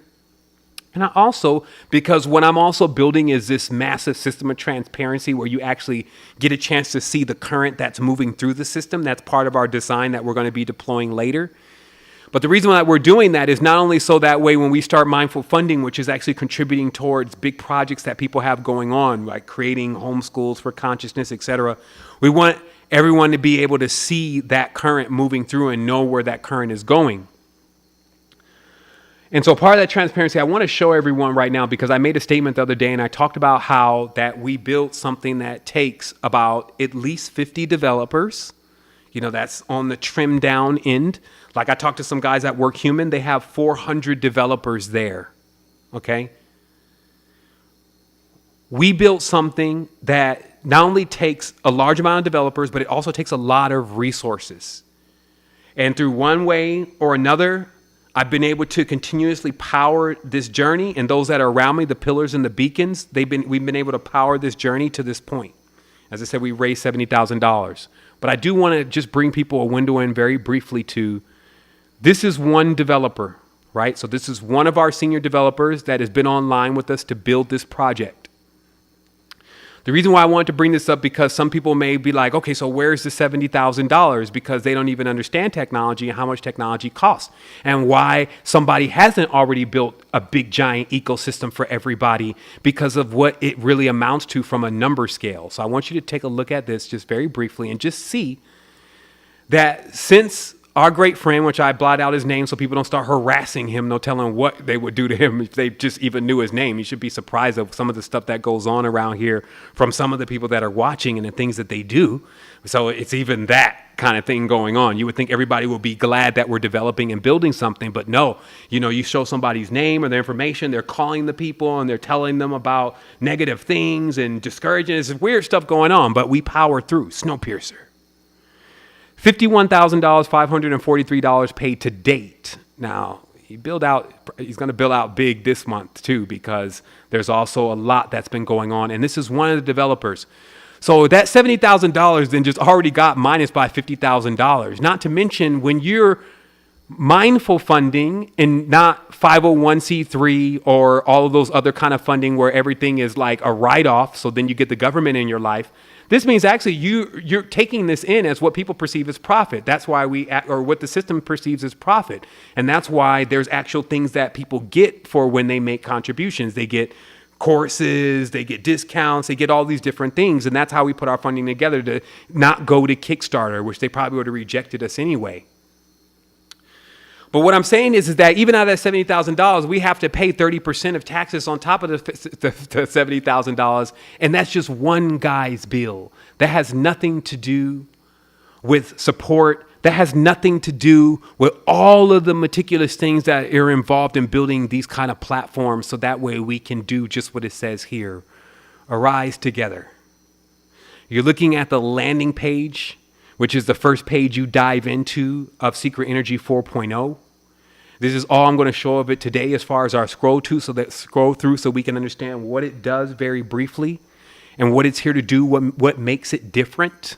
Okay. Also, everything that I'm showing you is fully responsive. We decided to deploy in a way where instead of going into these crazy app stores like Apple's App Store and Android's app stores and all the things they want to hold over your head, we built our own app inside of our own platform, and it functions also on your mobile devices. So this fulfills as we talked about, mobile wealth. Okay, so I'm going to blow it up a little bit here. Mobile wealth on all levels, because we learned that abundance is not just money. It's also friends, connections, the aha moments, all the different things that we share and that we love so much. We love to gather together and to be a part of these things. That is the wealth. And so what we created was something that becomes a great augmentation, meaning something that is allowing us to continuously do that in a very fluid way while also not wasting our time. So we designed a platform that wasn't, hey, come to the website every day. You can do that if you want to, but it's actually designed to get you in the know and get you into yourself and doing your thing and connecting with others. Also, as you can see that we spared no aesthetic expense. Lots of energy goes out to all those that put their time and their energy into creating this. Our brothers and our sisters. I can't even name just one of them because it would be taking light away from the other one. We all spent so much time on creating this, and we didn't cheese on anything. Meaning that just because there wasn't the resources there, then we put our heart. We put hours in. We talked to some folks, seeing if they can do some stuff for us for free. We went there. So that is what bought this. So there wasn't nothing that, just because we don't have the resources, we didn't get their support, we didn't get the finances, because we feel like at this point, we're still showing people what we can do. We're still gaining the trust. That's what it feels like to me. Or else, again, 100,000 subscribers 1 year, $70,000 deployed technology that's worth millions. It's priceless. Doing it with the streamlined crew, just a ragtag team of runabouts that are ready and just have heart, and being able to push all the resources in the right place and even go and get resources from other places just to do this if that wasn't coming from everybody else. And then here we are. What is it? Here you have quantum growth at your fingertips. It is the tools. the actual machinations themselves that allow you to remain in tune and in balance. I won't unveil this completely because I have a day for that, meaning that where I had some previous speeches in the past about what this is capable of doing. Everybody now gets a chance to see it and know that it's here. So when we start going over the fine details of how to actually do it, that's another conversation. I'm just here to show you what it does, what it looks like. And also remember, because of how the platform is designed, it is designed in a way that if you invite someone to it, they feel invited. And not only do they just feel invited to another, here's information. No, they're invited to the tribe. And they get involved in something that teaches them deeply about who they are in so many different ways. And so we have eniology being activated and built inside this platform. That's the knowledge of yourself. What you need to do, the actionables to strengthen yourself, and deploying those actionables through these devices that do that at least very well, which is to remind us, alarms, alerts. The cosmic calendar has been rebuilt to allow you to know the resonance every single day. Like we talked about, these type of metrics that let you know, where's the energy moving? Should I be making big decisions this day? Should I be pulling back a little bit? Should I be watching for a certain thing to occur? So all of that kind of special dialing in of the energy and how to ride the cosmos, that's here. It's in cosmic energy. We got these blowout menus that are phenomenal. As you see here, you access everything, including your profile from these slide-in GUIs. I definitely had hey, let's do something that is futuristic and beyond what we're seeing right now. Let's bring the mock-ups into real life. Like I always see these amazing mock-ups, which is basically when they actually just do the website in Photoshop. But you never see the actual website look like that. And I'm like, what's up with that? And they're like, because of the technicalities and the abilities and all this kind of stuff. And I was like, look, we're going to make the mock-ups look like the actual website this time, and we're going to crush it. Meaning that anything out there hanging outside of Unity, man, I don't think it's going to be able to survive. You're going to have to come into self, and we're going to embrace you. So what happens also here is that we have, of course, the daily streams, which we're going to be bringing in, which dial you into the information that actually is about that day. We've talked about that. We have our podcast. I think I'm going to grow my beard a bit more, and then so I can put some headphones on and get deep into the podcast so I can show Mike Tyson what a podcast really is. And since Joe Rogan's on his way out, move over, Bacon. Here's something meatier. So the reality is that the podcast is on fleek, and the interesting part about how we design the platform is the morning meditations, the podcasts, and the things that we conduct on the platform that are live. The whole platform goes live. So if you're in your activity feed, you can actually see that something's going on with the meditation. And this is just to create an environment where there's less drifting. You don't find yourself just drifting around, chatting and all those kind of things. You're always participating and doing something. Obviously, ohms are integrated. This allows you to actually receive the protocol, the point protocols for actionable deeds that are taking place in the platform. What that means is that we reward you for mindfulness, just like we promised. And that does have value inside of our ecosystem. It has value with products. You can also contribute it to others. There's many things that we're structuring even now. We're on the cusp of a gold gateway, but I won't speak much on that right now just because of the waiting till the baby hatches before you start speaking of it arriving. Obviously, the university is still here. It will be buffed out to unique courses that others, in exploring their uniqueness and becoming soul coaches, will be delivering to you. That will be all in line with their profile. This platform, as we talked about, is profile centric, and it allows you to connect in the activity feed, similar but more beautiful than Facebook, in order to keep up with what your favorite meditations and your favorite meals and all that, and people who cook that stuff and people who prepare those things are all doing inside of Tribe. We've also bolted on Real Search. We built from scratch a tool that allows you to be able to search through all of the metaphysical videos that we've created through keywords on your mobile device. So if you say Kundalini, you'll get every single video that I said Kundalini, and get a chance to go through everything Seven said about Kundalini to just exhaust the topic once and for all. So you can just move on from that. And also anybody else that we put into that system. And so that's Real Search, which is, again, something that we've created from the ground up. We also have GeoChat, and some of these things that I'm mentioning are more heavier in our resources. That's why we start in beta, just so you understand technology. You start in beta, and then you start debugging, and then you start activating other things. And that's the process that we have to go through, and we go through that process together. So we're going to be activating GeoChat a little bit later on after our launch, but GeoChat does allow you to see people in your area that do vibe with how you're vibing.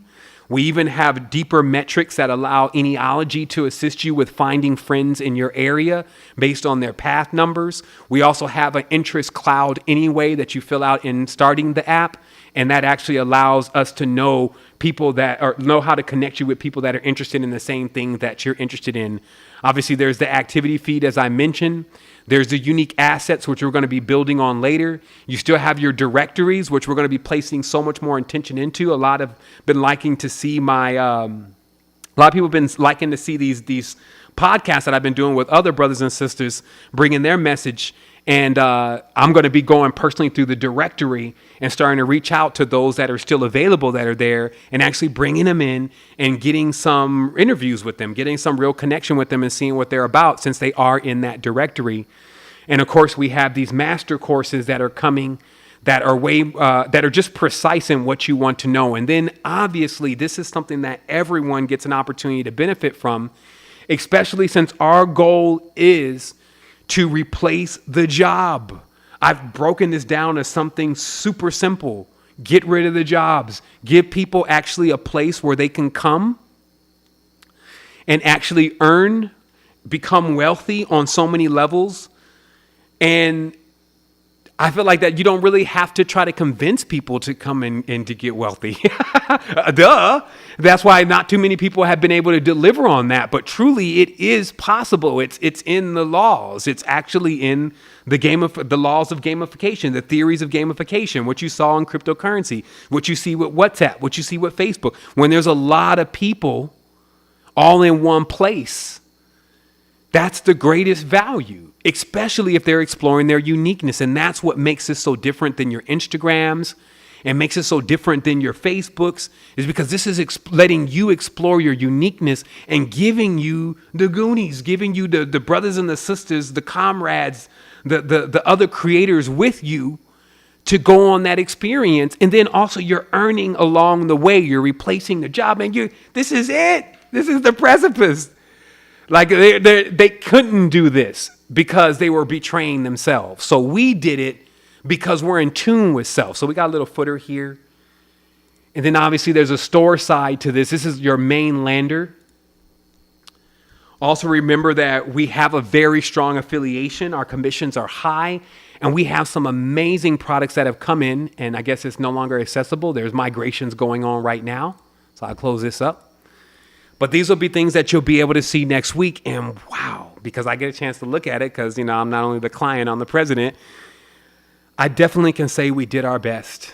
And we're just beginning. This is phase 1. We've climbed the ladder. What we do from here will already show people just how we get to it, just how serious this is. And just it will eliminate all the questions like, I wonder if he's really, or I wonder if they're really, or all of that's been going. I feel like it is going on, obviously, because there still hasn't been, like I have to look at the metrics. So I see the numbers. That's what I said, the matrix, those are the metrics. So I watch the metrics and I look at the metrics and I see that there's a point where we're going to be now going into, we're going to start hitting these higher numbers all the way around, exposing ourselves to more people and what we have to offer, seeing more people come into the platform, seeing things churn greater for the affiliates to where they're actually being able to offset their expenses with what they're gaining here. Even if you just look at ambassador training, some people say, well, ambassador training is like $79 a month. I don't have $79. Well, be a specialist. It's free. And then you'll get like season 1 and season 2. We loaded season 2 of Ambassador Training so you can start dialing in. You can start dialing in this sovereignty. So nobody's put a wall there. It's there. It's free. It's in the university. But then you'll start realizing, well, shoot, it's not even about the $79 because if you just share the link a couple times, you're already making at least $79 and now you're getting it all for free. So, well, free in that you earned it. Because there's one big thing that we learned about when people just get things. It has no value. And that was the moral of the lesson today. I like to call it the spoiled child. You're given these breaths. You're given this water, which is very valuable. They will tell you how valuable water and breath really is. As a breather and as a person who, as a connoisseur of water, it is very powerful. But we take it for granted. We're spoiled. We've had so much. So now it's time for us to recognize that that's become somewhat of a flaw in our character. Because what it does create when then you're given a lot and you didn't do anything to get it, you don't feel like it has any value. So thus it becomes valueless to you. You literally get the magnum opus, but because you didn't work for it, you didn't connect to it energetically, you didn't do any of that, it doesn't have any value to you. So that's why we put those values there. But then if you notice, for me, especially with this latest venture, this is like Patreon. You got people all the time. Hit the Cash App, everybody, hit the Cash App. Do you ever hear me saying it? Do you see monetization on the channel? No. Why? It's the decade. Because we're here for you. Are you here for us though? How long does it really take? And that's of course these are people that have it. We're not talking about people who don't have it. That need something. We have something for you. That's how the platform is designed. Input, output. You don't have nothing? Great. We start off with etiology. We'll dial you right in. We'll let you understand what's broken so that you can get your wheel turning. Then you go into specialist training. You'll be in there. You got season 1, season 2, and how to build a projector. Once you come out of there, if you don't make $79, something's wrong with you. Now you got $79. This is only just to get you into ambassador training so you could take the rest of what is there, because it's a step-by-step process. Now that you have something that you know you have to maintain, you're going to do well over that. But to you, it's free basically is what I'm saying. Who designs stuff like that except for people who really care? What is the real expression? The action. That's why they define karma the wrong way. Karma is the action. These are the actions. Why do they call it karma? Because there's a rebound for everything that I do. Every yin, there's a yang. When I say to a guy, build something, they say, this is how much it costs. When I make an action, I get a reaction. That's why it's called karma. Karma is something, when you do something, something happens back. But it doesn't mean it always happens back in a bad or a negative way. That's an over definition. That's not what it means. And just like Dharma, everybody wants the Dharma. What does the Dharma mean? To bind, to connect. Look at it. Go look at it yourself. What does the word Dharma mean in the language that it's in? It means to connect, to bind, to bridge. So truly the greatest gift that you can be given is to be a part of something that is bridging and creating and connecting. But now you can sit back on the sidelines and you can watch. But wouldn't you rather participate? Like I said, if you see how many people are on that list, I think in the pillars, there's about 459 pillars, if I can remember properly. And it may go up 1 or 2 in a day, right? Or was it one of the 70% of the campaigns that failed?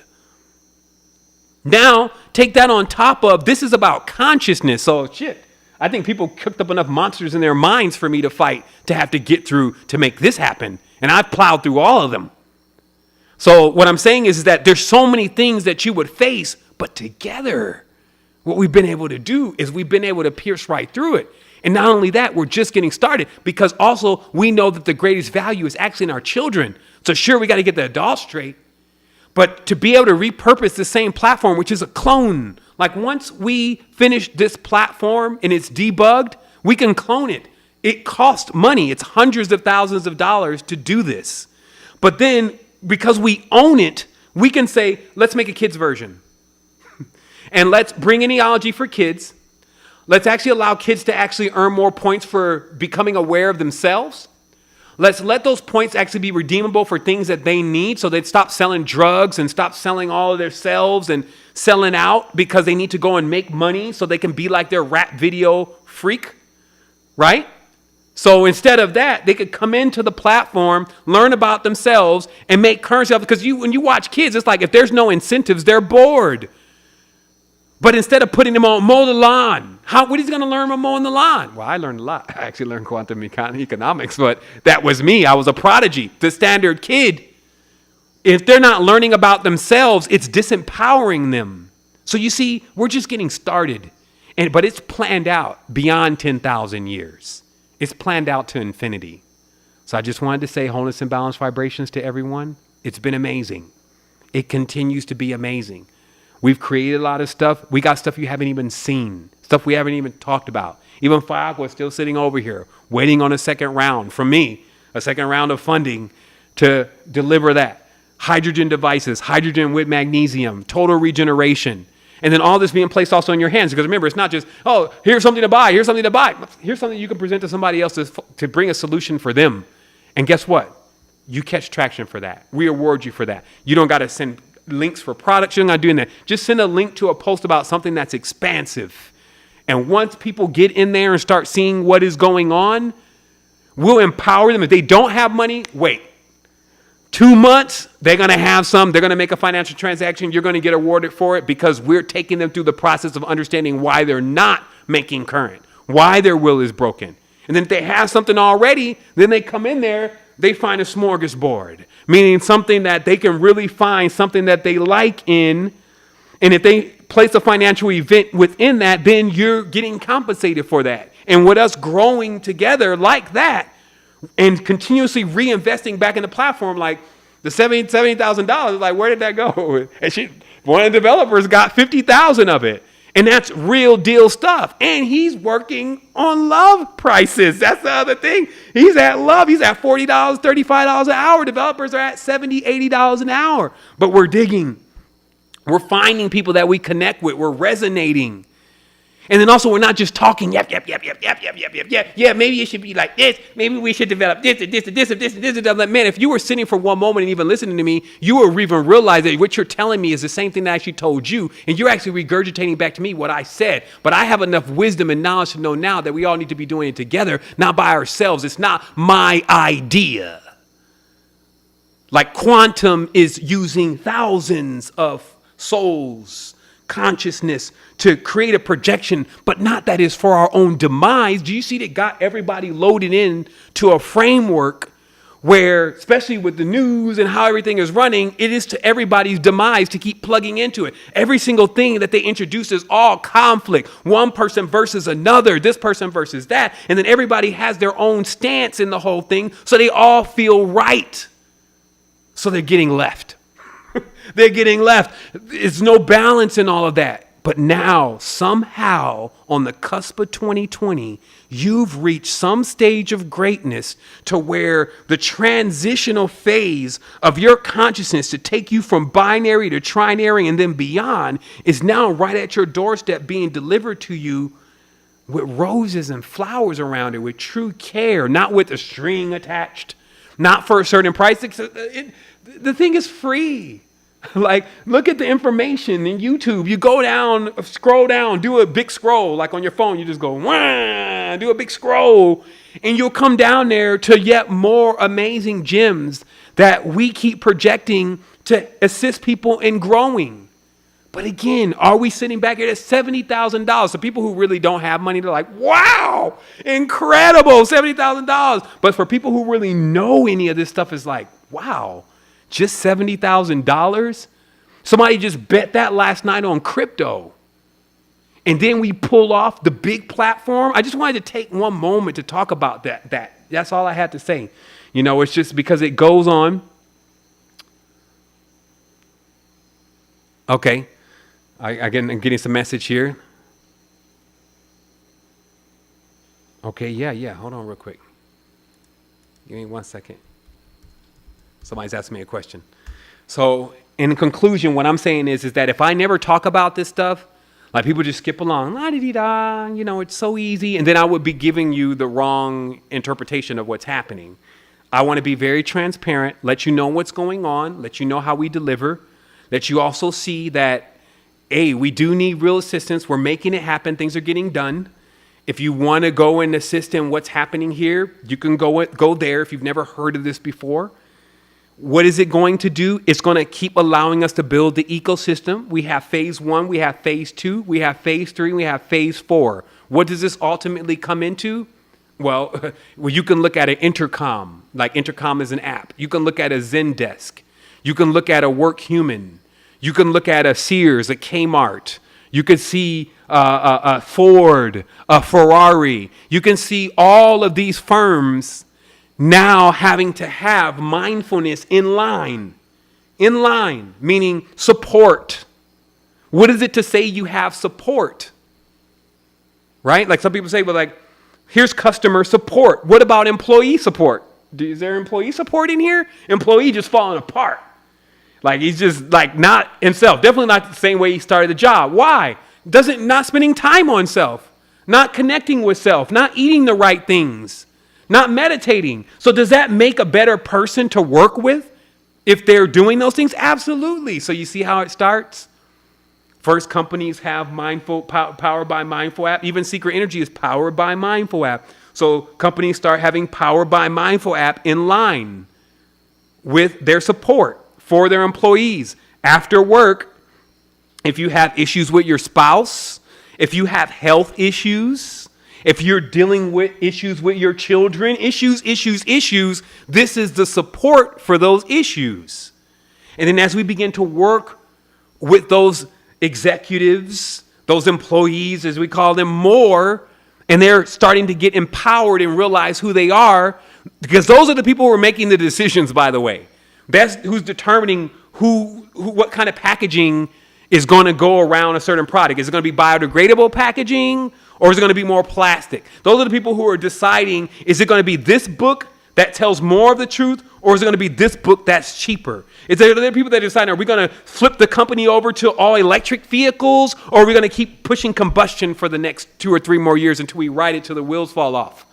You see what I mean? So these are the people that are making the decisions. So to wake them to themselves is the long haul vision. Do you see what I mean? That's big projection. That's when I project far, that's now, I haven't excluded them. I put them in their proper place. And that's what I'm saying that this power does, because it motivates you to get right back in here again. And just because I spent a year and a half, 16 hours a day, along with some of my weepulation, my friends, building this. So what would make me want to sign up for another phase and another level if it wasn't for the love of my sisters and my brothers and those that are around me? So if I inherit too many things, or any at all, that's where I'm at. But for where most people are, too many things that become the problem, then there's no solutions, because then you're just dealing with a broken wheel. And so today we're putting the wheel back together. We're inflating the tires, getting the actual rubber back on the road, and we're causing traction. And we're doing that with how this has been created, and we're actually bringing the action into the reality, which is the true karma, and it's unobstructive, unobtrusive karma. So we can begin to inherit this dharma, which is the bridge. So we've invited everybody in, pressed down 100-fold, and that's what it is. So thank you so much, everyone. It's been real. I'll be talking to everyone soon, and let's get to it.